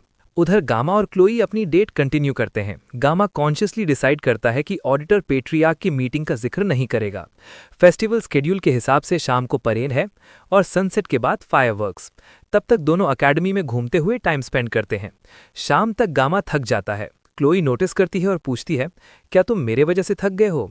वो सेल्फ कॉन्शियस थी क्योंकि उसे लगता था कि फेस्टिवल के दौरान उसने ज्यादा हेल्प नहीं की, लेकिन सच तो ये था, अगर क्लोई ना होती तो कुकिंग बूथ चल ही नहीं पाता। गामा प्यार से उसके सर पर हाथ रखकर कहता है, तुमने अपना बेस्ट दिया, तुमने मेरी बहुत हेल्प की। दोनों शांति से बैठे होते हैं। क्लोई हिम्मत जोड़कर कुछ पूछना चाहती है, लेकिन तभी स्पीड वेपन उन्हें बुला लेता है। गामा कंफ्यूज हो जाता है, उन्होंने तो अलग अलग टाइम स्पेंड करना था। स्पीड वेपन फोन दिखाता है जिसमें टेक्स्ट था, 5 बजे मिलते हैं। गामा ने ये टेक्स्ट भेजा ही नहीं था, और जब वो रियो की तरफ देखता है, वो उसे एक मॉकिंग स्माइल देती है। शाम को परेड शुरू होती है। क्लोई एक्साइटेड होकर गामा को क्राउड की तरफ खींचने लगती है, लेकिन गामा क्राउड्स पसंद नहीं करता। वो सबको भेज देता है और खुद एक बेंच पर बैठ जाता है। दूर से वो क्लोई को देखता है, दोस्तों के बीच सेंटर में। वो खुश लग रही थी, लेकिन गामा को याद आता है वो पहले कुछ कहना चाहती थी। उसके आसपास कपल्स मस्ती कर रहे होते हैं। लगता है उसने गलत जगह चूज कर ली। इतने साल डीमन से लड़ते लड़ते लाइफ और डेथ सिचुएशंस में रहकर उसे याद ही नहीं रहा कि ओरिजिनल गेम में रोमांस भी इंपॉर्टेंट पार्ट था। पिछली लाइफ में उसके पास रोमांस के बारे में सोचने का टाइम ही नहीं था। अकेडमी में आए 3 महीने हो गए थे और लगातार लाइफ थ्रेटनिंग सिचुएशंस में फंसा रहा। उसने कभी अपने फीलिंग्स के बारे में सोचा ही नहीं। इन दिनों वो हमेशा एच पर फील करता है, जैसे कभी प्रॉपरली रिलैक्स ही नहीं कर पा रहा। तभी एक फेमिलियर वॉइस उसके पास आती है, रियो, जो कैजुअली आकर उसके बगल में बेंच पर बैठ जाती है। गामा उसे देखता है। ओरिजिनल गेम की मेन हीरोइंस में से एक थी वो। उसने गेम में उसे कंट्रोल भी किया था। फिर भी वो कभी उसे समझ नहीं पाया, लेकिन वो रियो जो के स्किल्स और इंटेलिजेंस पर ट्रस्ट करता है। रियो ब्लश करती है जब वो उसे घूरता रहता है, फिर कहती है, तुम बिल्कुल क्लूलेस हो, तुम्हें मेरी एडवांसेस दिखती ही नहीं। गामा इस बात को थोड़ा ज्यादा सीरियसली ले लेता है। वो तुरंत उसके शोल्डर्स पकड़ लेता है, सोचकर कि शायद वो किसी डेंजरस सिचुएशन की वार्निंग दे रही है। लेकिन जब गामा इतना पास आ जाता है, रियो जो बिल्कुल फ्लस्टर हो जाती है। वो उसे जोर से पुश करती है और कहती है, तुम मुझे हर्ट कर रहे हो। दोनों कुछ देर के लिए चुप हो जाते हैं। फिर रियो धीरे से पूछती है, क्या तुम मुझसे नाराज हो क्योंकि मैंने तुम्हें पुश किया? गामा नाराज नहीं होता, बल्कि उसके पास खुद के सवाल होते हैं। रियो का चेहरा लाल हो जाता है, उसका दिमाग ओवरथिंक करने लगता है कि वो क्या पूछने वाला है। वो हिचकिचाते हुए खड़ी रहती है। तब गामा सीधा पूछ लेता है, क्या तुम्हें कोई पसंद है? ये सुनते ही रियो और ज्यादा ब्लश करने लगती है, लेकिन अगला सवाल उसका चेहरा तुरंत सफेद कर देता है। क्या तुम्हें लॉयन पसंद है? उसका ब्लश गायब। वो हाथ फोल्ड करके बोलती है, मुझे पहले ही समझ जाना चाहिए था कि तुमसे कुछ एक्सपेक्ट नहीं करना चाहिए। गामा कंफ्यूज हो जाता है। गेम में तो उसे याद है कि फाइनल एग्जाम्स के टाइम तक रियो लॉयन में इंटरेस्टेड थी। वो फिर ट्राई करता है, तो क्या तुम्हें वेपन पसंद है? इस बार जवाब में उसे सीधा थप्पड़ पड़ता है। वो साइड में चला जाता है, अपना गाल पकड़कर, सोचते हुए, एक आर्चर इतना जोर कैसे मार सकती है। थोड़ी देर बाद वो अपना ब्लेसिंग विंडो चेक करता है। उसका आर्मामेंट ग्रेड 6 हो चुका है, शायद रिसेंटली मिले एवरोस्ट ब्लेड की वजह से। साथ ही उसका सिंक्रोनाइजेशन रेट भी बढ़ गया है, जो शायद माओ रैंक के साथ बैटल का रिजल्ट है। उसे नहीं पता ये सिंक्रोनाइजेशन उसके लिए हेल्पफुल है या हार्मफुल, लेकिन उसे यकीन है कि इसका कनेक्शन उसके सामने दिख रहे स्वॉर्ड गॉड के ब्लेसिंग से है। फेस्टिवल धीरे धीरे खत्म होने लगता है। मॉन्स्टर्स और मैजिक से भरी दुनिया होने के बावजूद ऐसे मोमेंट्स में सब कुछ अर्थ जैसा लगता है। वैसे भी उसे अपनी पास्ट लाइफ मिस नहीं होती। उसका सिर्फ एक दोस्त था, उसका मास्टर। चाहे उसे अबैंडन किया गया हो, लेकिन उसने छुरी चलाना सीखा था। तब समझ नहीं आता था क्यों सिखाया जा रहा है, अब समझता है। नए स्किल्स अनएक्सपेक्टेड सिचुएशंस में अडैप्ट करने में हेल्प करते हैं। जब वो अपनी लाइफ के बारे में सोच रहा होता है, तभी उसे अपने पीछे किसी की प्रेजेंस फील होती है। कोई माना नहीं आ रहा, इसका मतलब ये कोई विलन हो सकता है। वो तुरंत अपनी स्वॉर्ड निकालता है और स्वॉर्ड गॉड का ब्लेसिंग एक्टिवेट करता है। फ्लोर को मीडियम बनाकर एरिया स्कैन करता है और तुरंत इंट्रूडर मिल जाता है। वो भागने से पहले ही गामा हाई स्पीड में उस पर चार्ज करता है और सीधा उसके चेस्ट में स्टैब कर देता है। वो औरत जमीन पर गिरकर दर्द से चीखती है। डर के मारे कहती है, मैं सिर्फ बात करना चाहती थी, कुछ क्रेजी मत करो। गामा उसका चेहरा देखकर पहचान लेता है। ये वही विलन है जो वाटर बफेलो डंजन के बाद से उसके पीछे थी। वो उसे घुटनों पर बैठा देता है और सवाल करता है। वो अपना असली नाम बताती है, चो सोल। इंस्ट्रक्टर किम का नाम उसे इसलिए यूज किया था ताकि अकेडमी में इजीली घुस सके। अकेडमी में और भी लोग हैं उसकी तरह जो अलग अलग डीमन जनरल्स को फॉलो करते हैं, लेकिन सब अपना अपीयरेंस चेंज करते रहते हैं, इसलिए एग्जैक्ट नंबर उसे भी नहीं पता। वो बिना पूछे ही सब कन्फेस कर देती है। कुछ विलेंस को पता है कि एगोर को गामा ने मारा था, इसलिए कुछ लोग ऑलरेडी गायब हो चुके हैं। फिर गामा पूछता है, तो फिर तुमने लियोन को एगोर की डेथ के लिए फ्रेम क्यों किया? वो कहती है उसे नहीं पता। गामा अपनी नाइफ निकालकर उसे इंटिमिडेट करता है।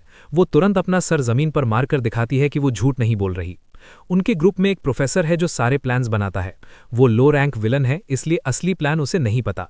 अपने दिमाग में वो रिग्रेट करती है कि गामा से नेगोशिएट करने आई, लेकिन अगर विलन्स के पास वापस गई तो उसकी मौत पक्की। गामा फील कर सकता है कि वो झूठ नहीं बोल रही, लेकिन वो उसे इजीली नहीं छोड़ने वाला। वो पूछता है, जीना चाहती हो? वो तुरंत अपनी जान की भीख मांगती है। गामा कहता है 2 कंडीशंस होंगी। पहली कंडीशन, प्रोफेसर के बारे में जो कुछ पता है सब बताए। वो बताती है वो जनरल कॉन का सबॉर्डिनेट है, बस इतना ही पता है। ये नाम अनएक्सपेक्टेड था, लेकिन सेंस बनाता है। अगर लाइकन सील्ड है तो कौन इंचार्ज होगा? इसका मतलब प्रोफेसर अकेडमी के अंदर ही कहीं है।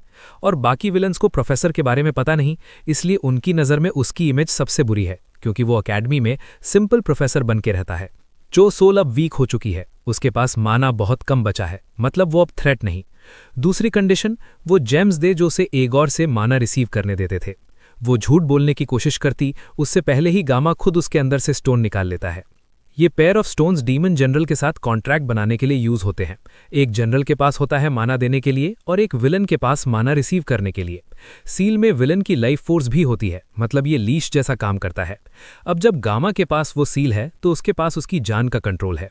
जो चाहिए था मिल गया, वो उसे वहीं छोड़ देता है। फ्यूचर में उसे डॉग की तरह काम करवाएगा। अकेडमी वापस आते हुए रियो जो टेक्स्ट करती है, कहाँ हो? दोनों थोड़ा टेक्स्ट एक्सचेंज करते हैं। रियो लास्ट मैसेज भेजने से हिचकिचाती है। तभी आसमान एक मैसिव फायरवर्क से रोशन हो जाता है। वो अपना टेक्स्ट डिलीट करके लिखती है, फायरवर्क देखा, जल्दी वापस आओ। गामा हल्का सा स्माइल करता है और वापस रियो के पास चला जाता है, अपनी एकेडमिक लाइफ के लास्ट फेस्टिवल के लास्ट मोमेंट्स एंजॉय करने। नेक्स्ट डे फेस्टिवल खत्म, अब एग्जाम्स का टाइम। ट्रैवलिंग क्लब मिलकर नेक्स्ट डेज प्लान करता है, लेकिन यूजुअल तरह स्पीड वेपन और क्लोए आर्ग्यू करते रहते हैं और फिर क्लोए उसे पीट देती है। लगता है आजकल वेपन सबसे ज्यादा पिट रहा है। तभी सबके फोन्स पर नोटिफिकेशन आता है, फाइनल एग्जाम्स के टर्म्स चेंज हो गए हैं। 3 दिन पहले एग्जाम चेंज करना थोड़ा वियर्ड है। ओरिजिनली टेस्ट गापियोंग के गॉब्लिन डंजन क्लियर करना था। गामा एक्चुअली एक्साइटेड था, मटेरियल्स मिलने वाले थे। लगता है स्टोरी सच में चेंज होने लगी है और इसका मतलब प्लेयर होने का सबसे बड़ा एडवांटेज, फ्यूचर नॉलेज, वो लूज कर चुका है। अब उसे और कॉशियस रहना पड़ेगा। रियो उसका वरिड एक्सप्रेशन नोटिस करती है और सीधा उसके फेस के पास आकर पूछती है क्या हुआ। वो टॉपिक अवॉइड करता है और एग्जाम चेंज डिस्कस करता है। रियो स्पेक्युलेट करती है पिछले एक्सटर्नल एग्जाम में डीमोनॉइड अपीयर हुआ था और स्वॉर्ड एम्परर एवेलॉन में इंजर्ड हुआ। इतनी डेंजरस चीजें हो रही हैं, इसलिए एकेडमी के अंदर एग्जाम लेना सेफर होगा। ये एक्सप्लेनेशन सुनकर गामा थोड़ा काम हो जाता है। फिर वो रियो से एक फेवर मांगता है, फैकल्टी लिस्ट जो उसने हैक की थी। रियो ने डेटा डिलीट कर दिया था ट्रैकिंग अवॉइड करने के लिए, लेकिन प्रिंटेड कॉपी उसके पास है। गामा कहता है एकेडमी नेटवर्क दोबारा हैक करो। फिर वो सबको बताता है विलेंस के इन्फिल्ट्रेशन के बारे में। विलेंस अपना अपीयरेंस चेंज करते रहते हैं। अगर नई फैकल्टी लिस्ट मिल जाए तो पुरानी लिस्ट के साथ कंपेयर करके सस्पिशियस लोग आइडेंटिफाई किए जा सकते हैं और ये फ्यूचर में उनके काफी काम आएगा। अब गेम ऑफिशियली अनप्रेडिक्टेबल हो चुका था और गामा को हर कदम सोच समझकर उठाना होगा। थैंकफुली उसके क्लब मेंबर्स बिना सेकंड थॉट के उसकी बात मान लेते हैं, इसलिए अभी के लिए उसे उन्हें डिटेल्ड एक्सप्लेनेशन देने की टेंशन नहीं लेनी पड़ती। फैकल्टी डेटा हर महीने ऑटोमेटिकली अपडेट होता है और हर महीने काफी सारा डेटा रिमूव भी हो जाता है। ब्लेसिंग ऑफ मिरेकल वर्ल्ड के रेजिडेंट्स को ये नॉर्मल लगता है, लेकिन असल में ये गेम का ऑप्टिमाइजेशन अपडेट होता है जो स्टोरेज साइज कम करने के लिए डेटा ट्रिम करता है। आयरॉनिकली ये उनके लिए हेल्पफुल हो जाता है क्योंकि डेटा चेंज होने से सस्पिशियस चीजें ट्रेस करना इजी हो जाता है। काफी चीजें चेंज हो चुकी हैं, लेकिन प्लेयर होने का नॉलेज अभी भी वैल्यूएबल है। अब उन्हें बस रियो का वेट करना है। लेकिन गामा रियलाइज करता है कि वो काफी काम के लिए रियो पर डिपेंड कर रहा है। वो इतना सब उसके लिए कर रही है और बदले में उसके पास देने के लिए क्या है? जापान के परमानेंट प्राइम मिनिस्टर की बेटी को वो क्या दे सकता है? वो उससे पूछता है, तुम्हें क्या चाहिए? रियो कहती है, फेवर तो मांगूंगी, लेकिन अभी नहीं बताऊंगी क्या। नेक्स्ट डे रियो एक बड़ा सा फाइल का पाइल लेकर आती है, फैकल्टी डिटेल्स प्रिंट किए हुए, including recent suspicious movements. List इतनी डिटेल्ड है कि हर फैकल्टी मेंबर कितनी बार बाथरूम गया वो भी लिखा है। प्राइवेसी इन्वेजन लग सकता है, लेकिन अगर सच निकालना है तो डीप डिग करना ही पड़ेगा। वैसे भी काम खत्म होते ही डेटा डिस्ट्रॉय कर देंगे। उनके लिए लकी बात यह है कि क्लोए असैसिन है और रियो भी अपनी गोल्स के लिए बाउंड्रीज क्रॉस करने से नहीं डरती। दोनों के मॉरल लाइंस थोड़ी ब्लर्ड हैं। वेपन की वजह से ही ग्रुप कभी ज्यादा एक्सट्रीम नहीं होता। बस एक मेंबर है जिसके बारे में गामा अनश्योर है, हाना। पेप टॉक के बाद हाना हाथ उठाकर पूछती है, ये सारी इन्फॉर्मेशन तुम्हें मिली कहां से? ये सवाल गामा काफी टाइम से अवॉइड कर रहा था। वो नहीं बता सकता कि उसे छू सेओल के बारे में पता है या विलेंस लियोन के पीछे हैं। अगर वो सब रिवील करेगा तो सिर्फ कंफ्यूजन बढ़ेगा और सबसे बड़ा प्रॉब्लम ये होगा कि क्लोए तुरंत इंस्ट्रक्टर को मारने निकल पड़ेगी। इसलिए वो बस कहता है, अभी नहीं बता सकता, लेकिन मेरी इन्फॉर्मेशन ट्रस्टवर्दी है, टाइम आने पर सब बता दूंगा। वीक आंसर होने के बावजूद हाना हल्का सा स्माइल करती है और काम कंटिन्यू करते हैं। फिर से गामा को लगता है कि वो किसी की याद दिला रही है, लेकिन एग्जैक्टली कौन वो समझ नहीं पाता। थोड़ी देर बाद गामा रेस्ट लेता है। क्लोए उसे पानी लाकर देती है। वो उसे रीअश्योर करता है, तुम ऑलरेडी बहुत हेल्प कर रही हो, तुम्हारा रोल यूनिक है। क्लोए थोड़ी सेल्फ कॉन्शियस हो रही थी, लेकिन उसकी बात सुनकर बेटर फील करती है। थोड़ी देर बाद नोटिफिकेशन आता है, गामा का ग्रुप, हाना और रेचल, लीडर। वो थककर साय करता है, रेचल के साथ रहना टायरिंग होगा। उसे रेचल से कोई पर्सनल प्रॉब्लम नहीं, बस वो अनकंफर्टेबल फील करता है। प्लेयर होने के नाते वो जानता है कि रेचल का इंटरेस्ट रोमांस नहीं, वो स्ट्रॉन्ग ब्लड लाइन के लिए स्ट्रॉन्ग पार्टनर चाहती है। आयरॉनिकली उसका कभी बॉयफ्रेंड नहीं रहा और इसी वजह से वो गेम की लास्ट हीरोइन है जिसे player genuine love route unlock कर सकता है। रियो बताती है कि वो लियोन के ग्रुप में है एज लीडर। ये सुनकर गामा हल्का सा चकल करता है। मीटिंग खत्म होने के बाद सब चले जाते हैं। रूम में सिर्फ हाना और रियो रह जाते हैं। हाना जाने लगती है लेकिन रियो उसे रोककर एक फाइल टेबल पर गिरा देती है। टॉप पर नाम लिखा होता है हाना, फैकल्टी स्टाफ मेंबर। रियो सीधा पूछती है, तुम हो कौन? वो पॉइंट आउट करती है हाना का बैलेंस्ड पर्सनालिटी, कम बोलना, अपनी ओपिनियन ना देना सब सस्पिशियस लगता है। लेकिन हाना बस हंसने लगती है।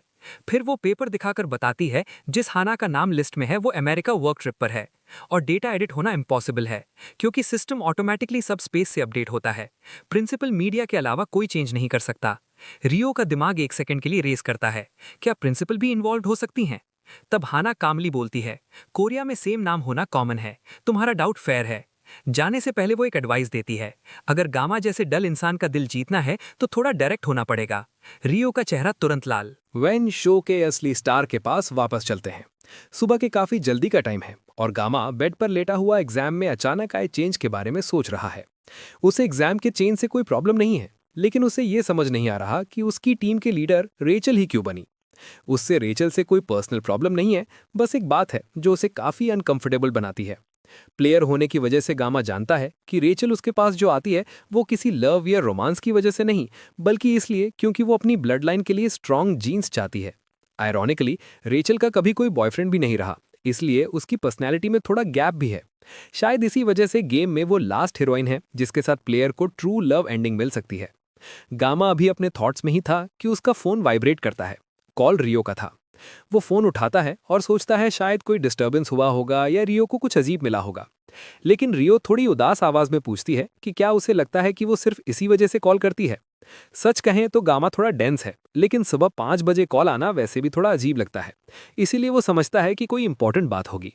रियो थोड़ी देर हेजिटेट करती है और फिर गामा को एग्जाम के लिए गुड लक विश करती है।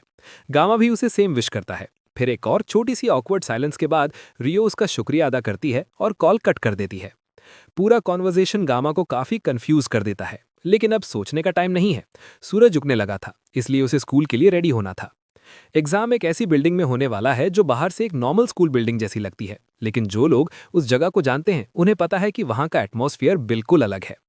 ये building walk in academy special hall है, एक ऐसी जगह जो बेलर वॉक इन की गहना में गुजारे हुए 20 सालों के एक्सपीरियंस को रेप्लिकेट करती है। ये जगह असल में एक परफेक्ट मिनिएचर रेप्लिका है, बस फर्क इतना है कि यहाँ मॉन्स्टर्स नहीं है। अकेडमी को स्टूडेंट्स को फील्ड एक्सपीरियंस देना पसंद है, इसलिए एग्जाम का यहाँ होना कोई सरप्राइज नहीं था। गामा हॉल में घूम ही रहा था कि अचानक कोई पीछे से दौड़ता हुआ आया। वो मुड़ता है और देखता है कि रेचल उसे बियर हग करते हुए सीधा टकरा गई। इंस्टिंक्टिवली गामा अपनी नाइफ की तरफ हाथ बढ़ाता है। ये देखकर रेचल तुरंत पीछे हट जाती है, क्योंकि उसे महसूस हो जाता है कि गामा पहले से भी ज्यादा डेंजरस हो चुका है।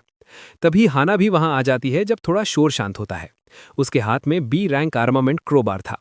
रेचल तुरंत हाना को लेट होने के लिए डांटने लगती है, लेकिन लगता है ग्लासेस पहनी हुई हाना को ब्लॉन्ड रेचल को हैंडल करना अच्छी तरह आता है। उनकी बातचीत तब रुक जाती है जब इंस्ट्रक्टर्स हॉल के एंड पर स्टेयरकेस के पास पहुंच जाते हैं।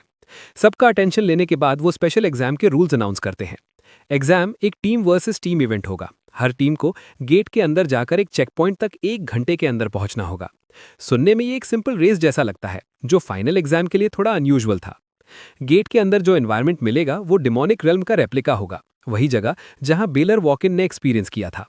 इस रेप्लिका में स्टूडेंट्स को सबस्पेस प्रोटेक्शन नहीं मिलेगा, इसी वजह से एग्जाम के दौरान वेपन यूज करना बैंड होगा ताकि कोई कैजुअलिटी ना हो। हर टीम के साथ एक इंस्ट्रक्टर भी होगा जो उन्हें असेस करेगा और किसी भी एक्सीडेंट को प्रिवेंट करेगा। इंस्ट्रक्टर्स टीम्स में डिस्ट्रीब्यूट हो जाते हैं और सरप्राइजिंगली गामा की टीम को असाइन होती है इंस्ट्रक्टर किम। वो गामा को देखकर थोड़ी शॉक हो जाती हैं, लेकिन तुरंत अपनी एक्सप्रेशन कंट्रोल करते हुए कहती हैं कि वो उसे सिर्फ उसके इंप्रेसिव सब स्पेस ड्यूअल की वजह से जानती हैं। अंदर ही अंदर वो डर से चिल्ला रही होती है कि उन्हें इस पागल लड़के के साथ पैर किया गया है। उनकी शेकी इंट्रोडक्शन के बाद रेचल तुरंत उनसे डिसलाइक करने लगती है और दोनों के बीच आर्ग्यूमेंट शुरू हो जाता है, जो तब तक चलता है जब तक गेट के अंदर एंटर करने का टाइम नहीं आ जाता। गेट के दूसरी तरफ पहुंचते ही रेचल लड़खड़ाने लगती है, क्योंकि वहां का एनवायरनमेंट सीधा उस पर इफेक्ट डाल रहा था। इंस्ट्रक्टर केम उसकी तकलीफ देखकर अपनी खुशी छुपाने की भी कोशिश नहीं करती। गामा को भी वहां थोड़ा सा माना का टिंगल महसूस होता है, लेकिन रेचल की माना सेंसिटिविटी ज्यादा होने की वजह से वो जल्दी थक रही थी। अगर इसी स्पीड से वो लोग चलते रहे तो अगला ट्रायल पास करना मुश्किल हो जाएगा। दूसरी तरफ चो सयोला की माना एफिनिटी काफी हाई है, इसीलिए वो वहां काफी कंफर्टेबल थी। गामा को थोड़ा डाउट होता है कि कहीं वो कुछ प्लान तो नहीं कर रही, लेकिन जब तक उसके पास सील ऑफ सबॉर्डिनेशन है तब तक वो कुछ नहीं कर सकती।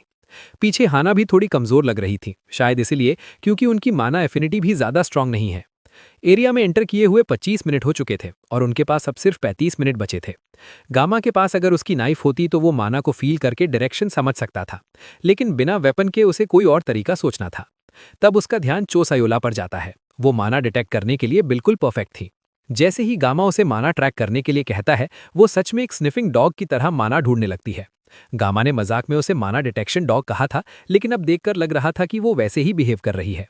इसी बीच रेचल भी सिचुएशन को समझकर सोल्जर की तरह सीधा गोल की तरफ बढ़ने लगती है। लग रहा था कि सब अपने अपने तरीके से अडैप्ट हो रहे थे। हाना भी अब थोड़ी रिकवर होती नजर आ रही थी। जैसे ही रेचल और हाना आगे बढ़ जाते हैं, चो सयोला गामा के पास आकर धीरे से कहती है कि उसे नॉर्थ वेस्ट डायरेक्शन में डेंस माना फील हो रहा है। इसका मतलब है कि वो 10 मिनट में पहले चेक पॉइंट तक पहुंच सकते हैं। गामा उसकी तारीफ करता है। सयोला खुश होकर एक छोटा सा सल्यूट करती है और गिगल करती है। उसके रिएक्शंस बिल्कुल एक लॉयल पेट डॉग जैसी लगती हैं, लेकिन उसकी वजह से उनकी टीम काफी अच्छी प्रोग्रेस कर रही थी। जैसे ही वो चेक पॉइंट की तरफ स्पीड बढ़ाते हैं, गामा सोचता है कि उसके बाकी फ्रेंड्स एग्जाम में कैसा परफॉर्म कर रहे होंगे। अब चलते हैं रियो की टीम के पास, जिसका लीड लियोन कर रहा था।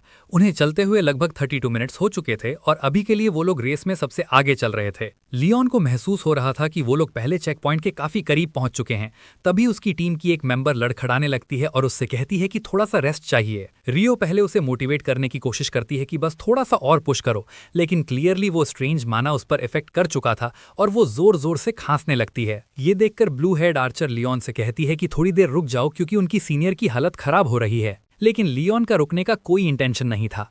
उसके लिए लीडर होने का मतलब था गोल कंप्लीट करना और रिस्पॉन्सिबिलिटी उठाना। रियो फिर उससे आर्ग्यू करती है और उसे हार्टलेस कह देती है क्योंकि वो अपनी सीनियर की हालत देखकर भी आगे बढ़ना चाहता है। तब लियोन रुकता है और सीधा रियो की तरफ मुड़कर कहता है कि वो ऐसे टीममेट्स को साथ नहीं घसीटेगा जो उस पर ट्रस्ट या फॉलो नहीं करते, और फिर वो सीधा कह देता है कि उसे गामा की तरह बिहेव करने की उम्मीद ना रखें। ये बात सुनकर रियो और भी गुस्सा हो जाती है और पूछती है कि गामा का नाम बीच में लाने की जरूरत ही क्या थी। तब उनकी सीनियर आगे बढ़कर कहती है कि वो और ज्यादा ट्राई करेगी। उनका इंस्ट्रक्टर भी सबको एनकरेज करता है कि बस थोड़ा और होल्ड ऑन करो। रियो के पास अब कोई ऑप्शन नहीं था, इसलिए वो टीम के साथ चल पड़ती है, लेकिन चलते हुए वो गामा के बारे में सोचने से खुद को रोक नहीं पाती। इधर गामा की टीम लगभग 1 घंटे से चल रही थी, लेकिन उन्हें अब तक कोई भी दूसरा कैडेट नहीं दिखा। इसका रीजन वही था जो अनइनहैबिटेड आइलैंड सर्वाइवल ट्रेनिंग में था। हर टीम स्पेस वॉर्प के बाद अलग अलग लोकेशन पर स्पॉन हुई थी, लेकिन सबका डेस्टिनेशन सेम चेक पॉइंट था। इसका मतलब था कि ज्यादातर टीम्स डिफरेंट डायरेक्शन से आ रही होंगी, लेकिन इतनी देर में किसी को भी ना दिखना इस बात का भी सिग्नल हो सकता था कि काफी टीम्स शायद बीच में ही गिव अप कर चुकी हैं। गामा उन्हें ब्लेम नहीं करता। आखिर अगर चो सयोना ना होती तो शायद उन्हें भी एग्जाम छोड़ना पड़ता। गामा इंस्ट्रक्टर से पूछता है कि अगर कोई गिव अप करे तो वापस कैसे जाएगा। इंस्ट्रक्टर अपनी जैकेट से एक स्ट्रेंज डिवाइस निकालती है जिसमें एक बटन होता है। इसे मैना कॉलर कहते हैं। अगर कोई उसका बटन प्रेस करे तो उसकी लोकेशन एडमिनिस्ट्रेशन स्क्रीन पर अपीयर हो जाती है। ये डिवाइस हीरो एसोसिएशन के लैब में बना एक एजुकेशनल डिवाइस है जो एक डिग्रेडेड आर्टिफैक्ट से बनाया गया है। आर्टिफैक्ट्स असल में मिथिकल एज के रिलिक्स होते हैं जिनके पास बहुत पावरफुल एनर्जी होती है। दुनिया में 10 से भी कम आर्टिफैक्ट्स एग्जिस्ट करते हैं, इसलिए हीरो एसोसिएशन उन्हें मैनेज करती है ताकि नेशंस के बीच बैलेंस बना रहे। लेकिन अब वो ऑर्गेनाइजेशंस को उनके डिग्रेडेड वर्जन्स डिस्ट्रीब्यूट कर रहे हैं। सच कहें तो ये सुनकर बिल्कुल अच्छा साइन नहीं लगता। उनकी बातचीत तब रुक जाती है जब रेचल चिल्लाकर कहती है कि उसे चेक पॉइंट मिल गया। चो सयोला मुड़कर गामा को एक स्मग स्माइल देती है और रेचल को कॉन्ग्रेचुलेट करने चली जाती है। चेक पॉइंट मिलने का मतलब था कि फर्स्ट स्टेज ऑफिशियली क्लियर हो चुका था।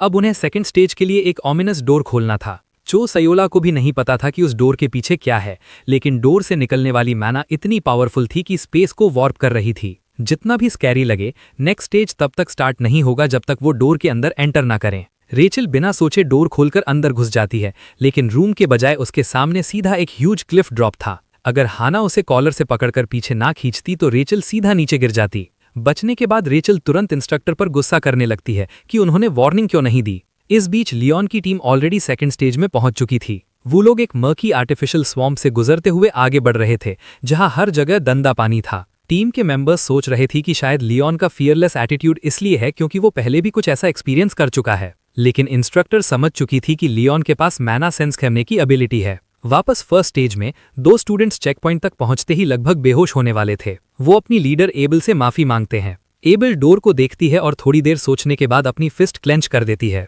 उसे समझ आ जाता है कि उन्हें और पुश करना बेवकूफ़ी होगा, इसलिए वो इंस्ट्रक्टर से कहती है कि उनकी टीम का फॉरफिट रिकॉर्ड कर दिया जाए। बाहर हॉल में स्पीड वेपन वॉल के सहारे खड़ा है और गिरने से खुद को रोक रहा है। एग्जाम इतना टफ था कि उसने ब्रेकफास्ट में खाई हुई पिज्जा तक उल्टी कर दी।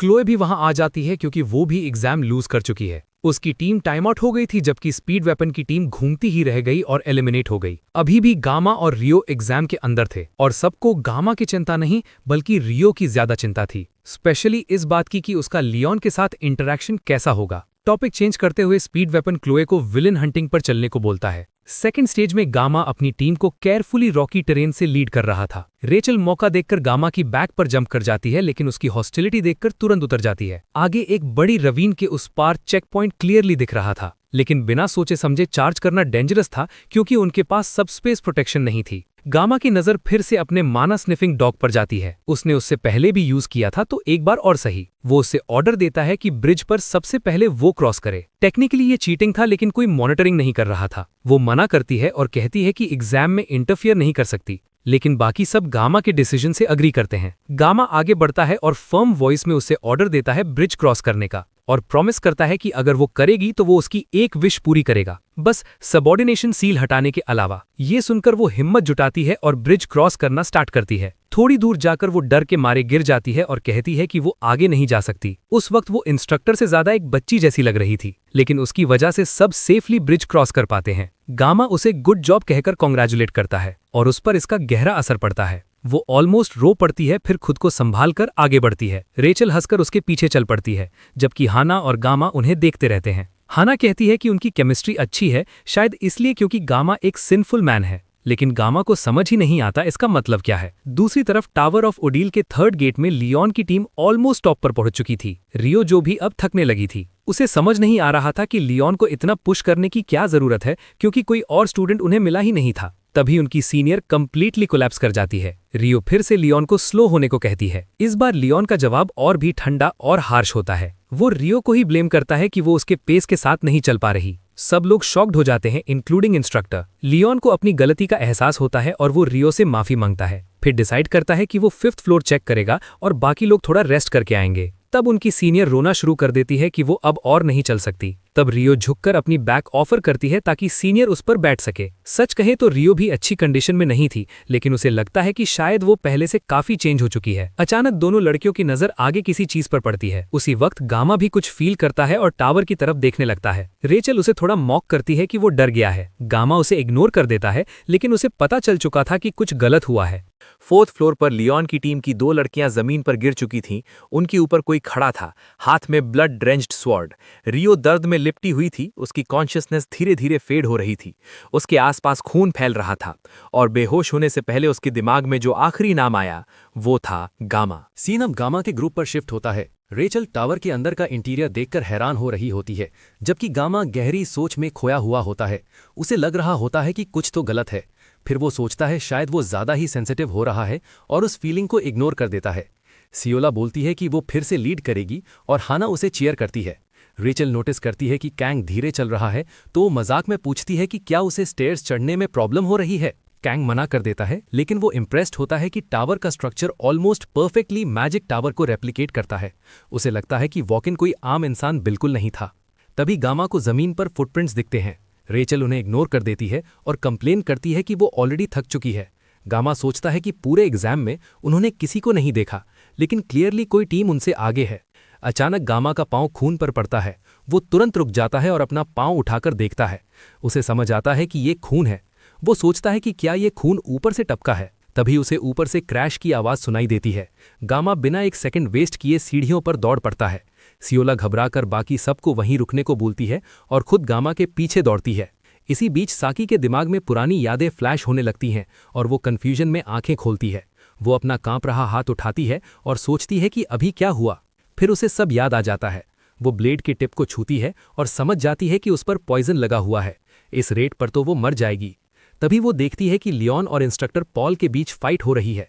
लियोन अपने बेयर हैंड से लड़ रहा होता है क्योंकि पॉल ने उनके टीम के सारे वेपन्स ले लिए हैं। साकी को समझ आ जाता है कि इंस्ट्रक्टर पॉल एक अंडरकवर विलन है। लियोन एक पावरफुल पंच मारता है, लेकिन पॉल साइड स्टेप कर लेता है।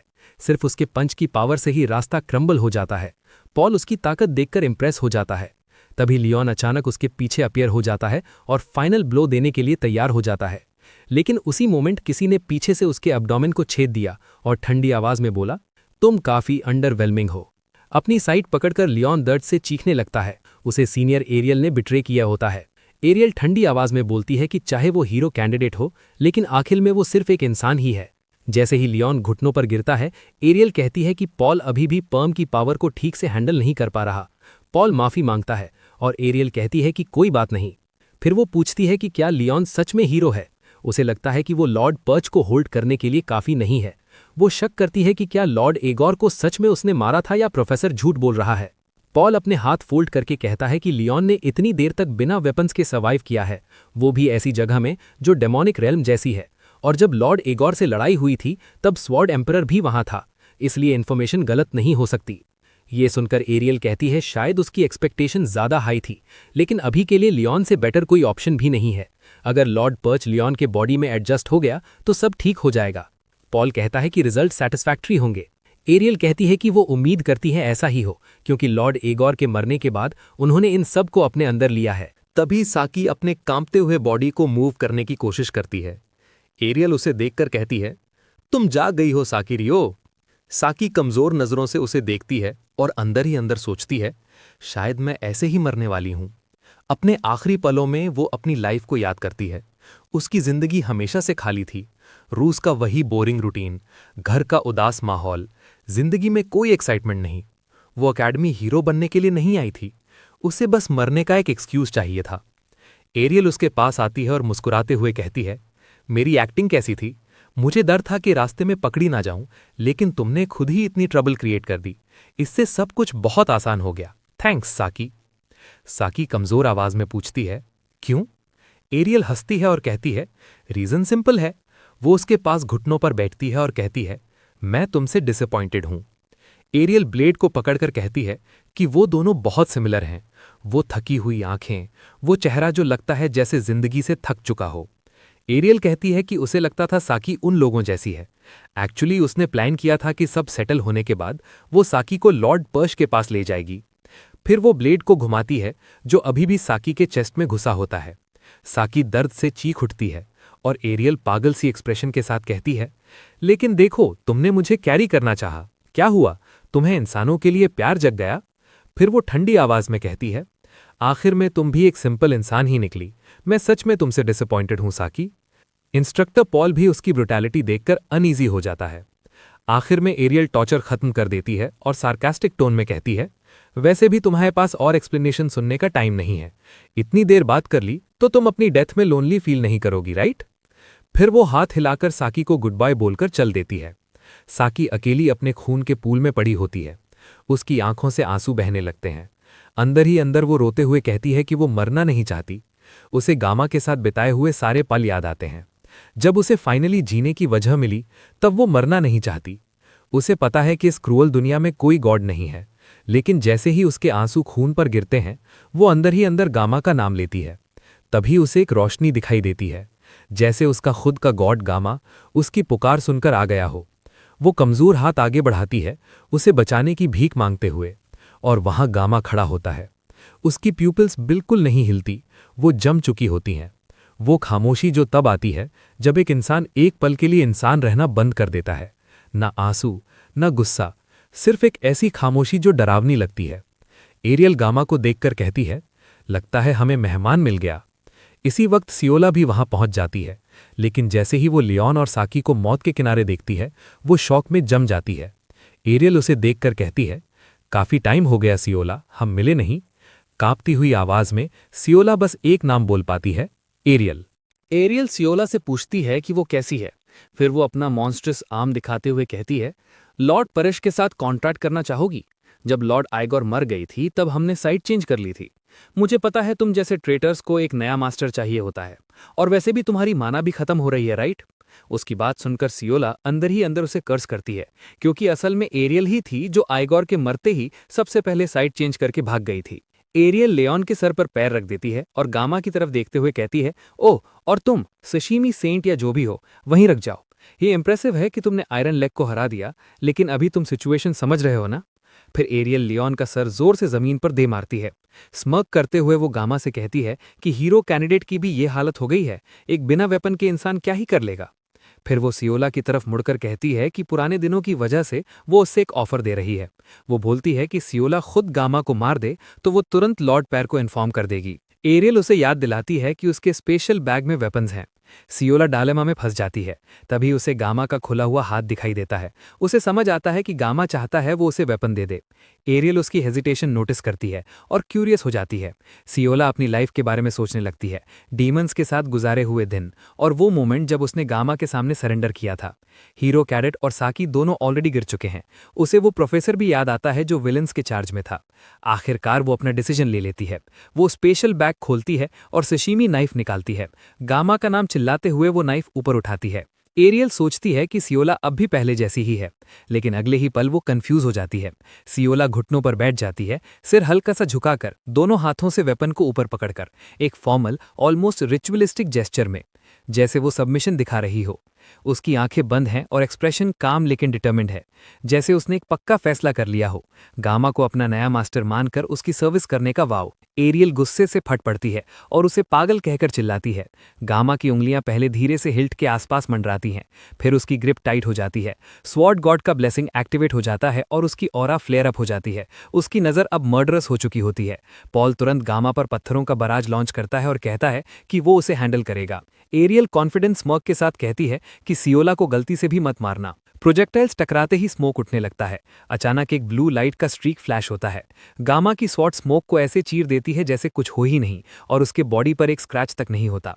पॉल अपनी जैकेट उतारकर कहता है, लगता है इसे तुम्हें बैरली स्क्रैच हुआ है। गामा, तुमने आयरन लेग को हरा दिया है, इसलिए मैं तुमसे फुल पावर से लड़ूंगा। वो एक घुटने पर बैठकर दोनों हाथ जमीन पर रखता है और पूछता है, क्या तुम्हें यहाँ की अबंडेंट माना फील हो रही है?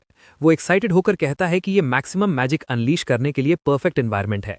जमीन कांपने लगती है, पत्थर हवा में लेविटेट होने लगते हैं, आग भड़क उठती है और पॉल जलते हुए प्रोजेक्टाइल गामा की तरफ लॉन्च करता है। शैतानी हंसी के साथ कहता है, मैं चाहकर भी नहीं हार सकता। वो रिवील करता है कि एरियल के साथ जाना और लॉर्ड पर्मिश के साथ कॉन्ट्रैक्ट करना उसका सही डिसीजन था।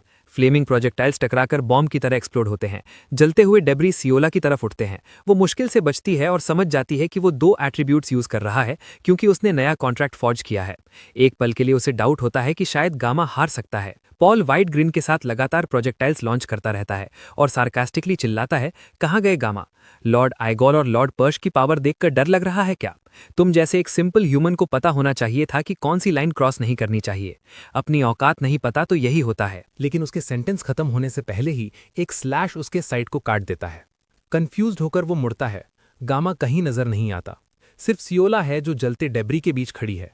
तभी एक और कट उसके एब्डोमेन पर पड़ता है और एक ब्लू फ्लिकर उसके पास से गुजरता है। फ्रस्ट्रेशन से पॉल चिल्लाता है, ये तो एक चूहे की तरह है। एरियल देखकर उसे चिल्लाती है कि फोकस करो। पॉल पागल सा हो जाता है और चिल्लाने लगता है कि गामा कहाँ भाग गया। वो पूरे एरिया पर रिलेंटलेस मैजिक बम्बार्डमेंट शुरू कर देता है। प्रोजेक्टाइल्स हर जगह टकराकर स्पार्क्स उड़ा रहे होते हैं। टावर पूरा केओस में आ जाता है। पॉल दहाड़ता है कि वो तब तक मैजिक नहीं रोकेगा जब तक पूरा टावर रूइंस न बन जाए। तभी वो नोटिस करता है कि गामा सीधा उसकी तरफ चार्ज कर रहा है। एक पल के लिए उसे लगता है कि वो मरने वाला है, लेकिन शॉकिंगली गामा बस उसकी साइड को फिर से स्लैश करता है और वो दर्द से चीख उठता है। पॉल कंफ्यूज हो जाता है। गामा ने उसका नेक क्यों नहीं काटा? वो सिर्फ उसकी साइड्स पर ही क्यों अटैक कर रहा है? तब उसे समझ आता है, गामा वही जगह स्ट्राइक कर रहा है जहां लायन को चोट लगी थी। जब पॉल ने बोस्ट किया था कि वो हार ही नहीं सकता और गामा को उसकी औकात याद दिलाई थी, तब से गामा उसके साथ खेल रहा था। पॉल के अंदर गुस्सा फट पड़ता है। एक सिंपल ह्यूमन उसके साथ टॉय कर रहा है। वो अपने कपड़े फाड़ देता है और उसका बॉडी मॉन्स्ट्रस बीस्ट में ट्रांसफॉर्म हो जाता है। उसकी बीस्टली रोर टावर में गूंज उठती है। एरियल पैनिक में उसका नाम चिल्लाती है और वॉर्न करती है कि ऐसे रेकलेस ट्रांसफॉर्म मत करो। अब पॉल एक राक्षस की तरह गामा के ऊपर टावर करता है। गामा बिल्कुल नहीं हिलता। बीस्ट अपने दोनों हाथ ऊपर उठाकर एक डेवस्टेटिंग ब्लो के लिए पावर गैदर करता है। सियोला और एरियल चुपचाप देख रही होती हैं। तभी एक ब्लू फ्लिकर हवा में दौड़ता है। एरिया स्मोक से भर जाता है। जब स्मोक क्लियर होता है, टावर की वॉल टूट चुकी होती है और बाहर का स्काई दिखाई देता है। पॉल जमीन पर पड़ा होता है, बिल्कुल बीच से 2 टुकड़ों में कटा हुआ। टावर वॉल के साथ। गामा का सशीमी नाइफ ब्लू ऑरा से ग्लो कर रहा होता है। सियोला शॉक में रह जाती है। गामा ऑरा भी यूज कर सकता है। उस मोमेंट पर उसे समझ आ जाता है कि उसका डिसीजन सही था।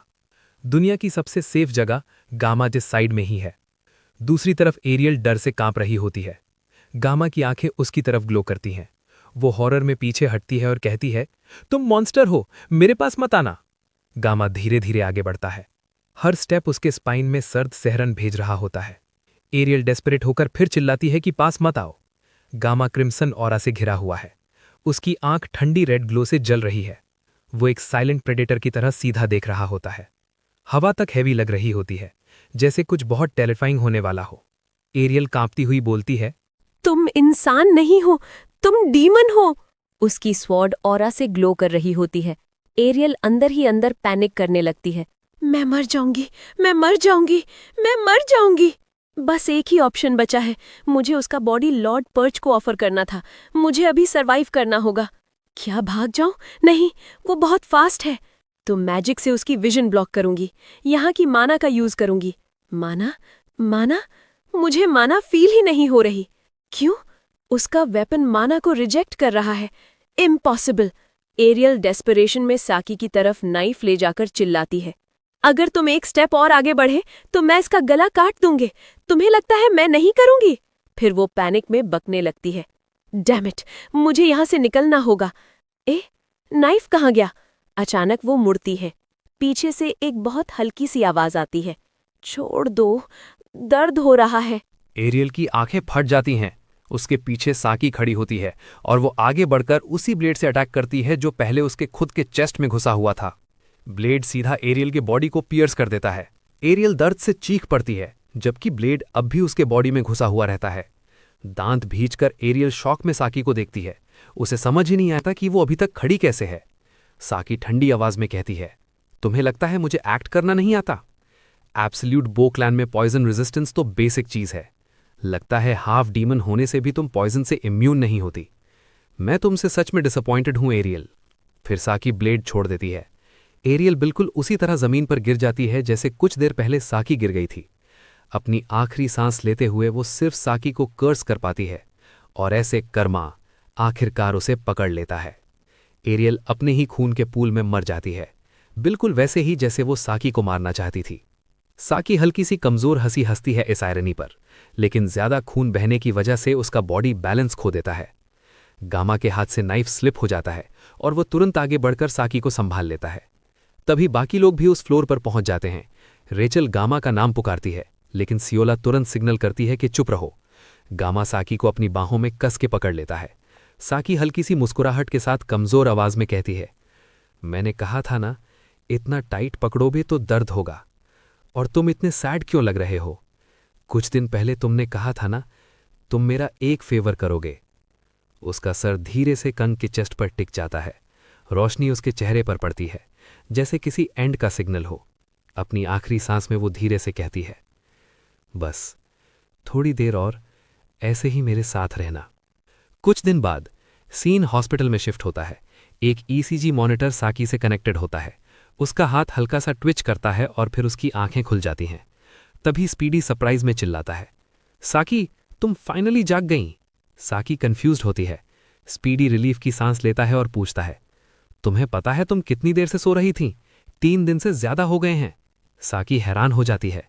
स्पीडी मजाक में कहता है, क्या तुम हमेशा इतना सोती हो? साकी को टावर में हुआ सब कुछ याद आने लगता है। फिर स्पीडी कहता है, वैसे तुम्हें क्लब प्रेसिडेंट को अपनी लाइफ देनी चाहिए। रेचल ने बताया कि गामा ने तुम्हें और लियोन को फर्स्ट एड दिया था। मुझे पता ही नहीं था उसके पास हीलिंग टाइप ब्लेसिंग भी है। डॉक्टर्स कह रहे थे कि ट्रीटमेंट ऑलमोस्ट परफेक्ट था। साकी कंफ्यूज्ड होकर धीरे से बोलती है, गामा? फिर उसे याद आता है कि बेहोश होने से पहले उसने गामा से क्या कहा था। अगले ही पल वो शर्म से कांपने लगती है और अचानक जोर से चिल्लाने लगती है। स्पीडी डर जाता है। अरे क्या हुआ? साकी अंदर ही अंदर पैनिक करती रहती है। नो वे, नो वे, नो वे, मैं अब गामा का सामना कैसे करूंगी? स्पीडी कंफ्यूज होकर सोचता है, क्या लोग इसी को पीटीएसडी बोलते हैं? वो इमेजिन करता है कि टावर में कितनी टेरिबल चीजें हुई होंगी। साकी उसे घूरकर पूछती है, क्या देख रहा है? कोई प्रॉब्लम है क्या? स्पीडी सोचता है कि वो पहले भी थोड़ी प्रिकली थी, लेकिन अब तो और भी ज्यादा लग रही है। उसे डाउट होता है कि शायद वो ट्रॉमेटाइज्ड है। फिर वो एक यांग यांग स्वीट उसके बेड पर रख देता है और कहता है, लो इससे काम हो जाओ, गुड गर्ल। साकी की नज़र स्वीट पर जाती है, फिर स्पीडी पर, और वो पिलो उठाकर उसके मुंह पर जोर से मार देती है। तुम्हें लगता है मैं कोई डॉग हूं? तुम सोच रहे थे मैं तुम्हें सिर्फ रेड बीन वगाशी देकर माफ कर दूंगी? निकल जाओ यहां से। स्पीडी अपना फेस पकड़कर कंप्लेन करता है, अरे इतना जोर से मारने की क्या जरूरत थी? फिर वो रूम से बाहर निकलकर डोर बंद कर देता है। साकी थोड़ी देर बाद काम हो जाती है। उसे रियलाइज होता है कि उसने स्पीडी पर बिना वजह गुस्सा निकाला। वो सोचती है बाद में उसे सॉरी बोल देगी। फिर वो बेड पर गिर जाती है और रिलीफ की सांस लेती है। अपने हाथ से आंखों को कवर करते हुए धीरे से बोलती है, मैं जिंदा हूं। विंडो से फ्रेश एयर अंदर आती है। वो फिर धीरे से बोलती है, मैं जिंदा हूं। उसकी आंखों से आंसू टपक पड़ता है और फिर वो जोर जोर से रो पड़ती है। वो यांग यांग स्वीट उठाती है और रैपर के साथ ही उसे काट लेती है, जैसे कोई भूखा जानवर जिंदा रहने के लिए खाना पकड़ रहा हो। उसके अंदर जिंदा होने का एहसास वापस आ रहा होता है। कुछ पल के लिए वो सिर्फ उस मोमेंट को फील करती है, फिर क्लियरली दिखाई देता है उसने रैपर के साथ ही स्वीट को काट दिया। एक ग्रेटफुल स्माइल के साथ वो बोलती है, बहुत टेस्टी है। साकी के रूम के बाहर गामा कॉरिडोर में चल रहा होता है। वो सोचता है कि फाइनल एग्जाम्स को 3 दिन हो गए हैं। लियोन और साकी दोनों डेथ के एज पर थे, लेकिन उसने जो गैम्बल किया था, अपनी सारी ब्लेसिंग्स एक्टिवेट करके वो काम कर गया। गामा अब साकी के रूम के डोर को देखता है। उसे मीडिया का वरीड एक्सप्रेशन याद आता है और वो गिल्ट फील करता है कि उसकी वजह से दूसरे लोग भी डेंजर में आ गए। उसे समझ आता है सिर्फ पावर काफी नहीं है, उसे कुछ और बड़ा चाहिए। तभी स्पीडी रूम से बाहर आता है और मटर करता है कि वो सिर्फ नाइस बनने की कोशिश कर रहा था। गामा सरप्राइज में उसका नाम लेता है। स्पीडी बताता है कि आज वो वॉच ड्यूटी पर है। फिर वो कहता है, वैसे थैंक्स तुम विजिट करने आ गए, मैं बोर हो रहा था। गामा कहता है, मैं बस यहीं आसपास था। स्पीडी फिर कहता है, वैसे साकी जाग गई है, फिजिकली वो बिल्कुल ठीक लग रही है, थैंक्स टू यू, लेकिन एक प्रॉब्लम है। गामा पूछता है, क्या प्रॉब्लम? स्पीडी सोचता है कैसे एक्सप्लेन करे, फिर कहता है, मुझे लगता है उसे सिवियर पीटीएसडी हो गया है। वो अचानक चिल्लाने लगती है और मुझे पिलो से भी मार दिया। वो पहले भी थोड़ी रूड थी, लेकिन अब तो और भी ज्यादा गालियां दे रही है। उसने यांग यांग स्वीट भी मना कर दिया। ये सब सुनकर गामा सोचता है, लगता है वो परफेक्टली रिकवर हो गई है। फिर वो पूछता है, विलन सर्च का क्या हुआ? स्पीडी बताता है, रेचल ने काफी हेल्प की, ऑलमोस्ट फिनिश हो गया। वो गामा को विलन सस्पेक्ट्स की लिस्ट देता है। लिस्ट में एकेडमी के हाई रैंकिंग लोगों के नाम होते हैं। गामा लिस्ट पढ़कर सोचता है, टोटल 6 लोग हैं, लेकिन कोई प्रोफेसर नहीं।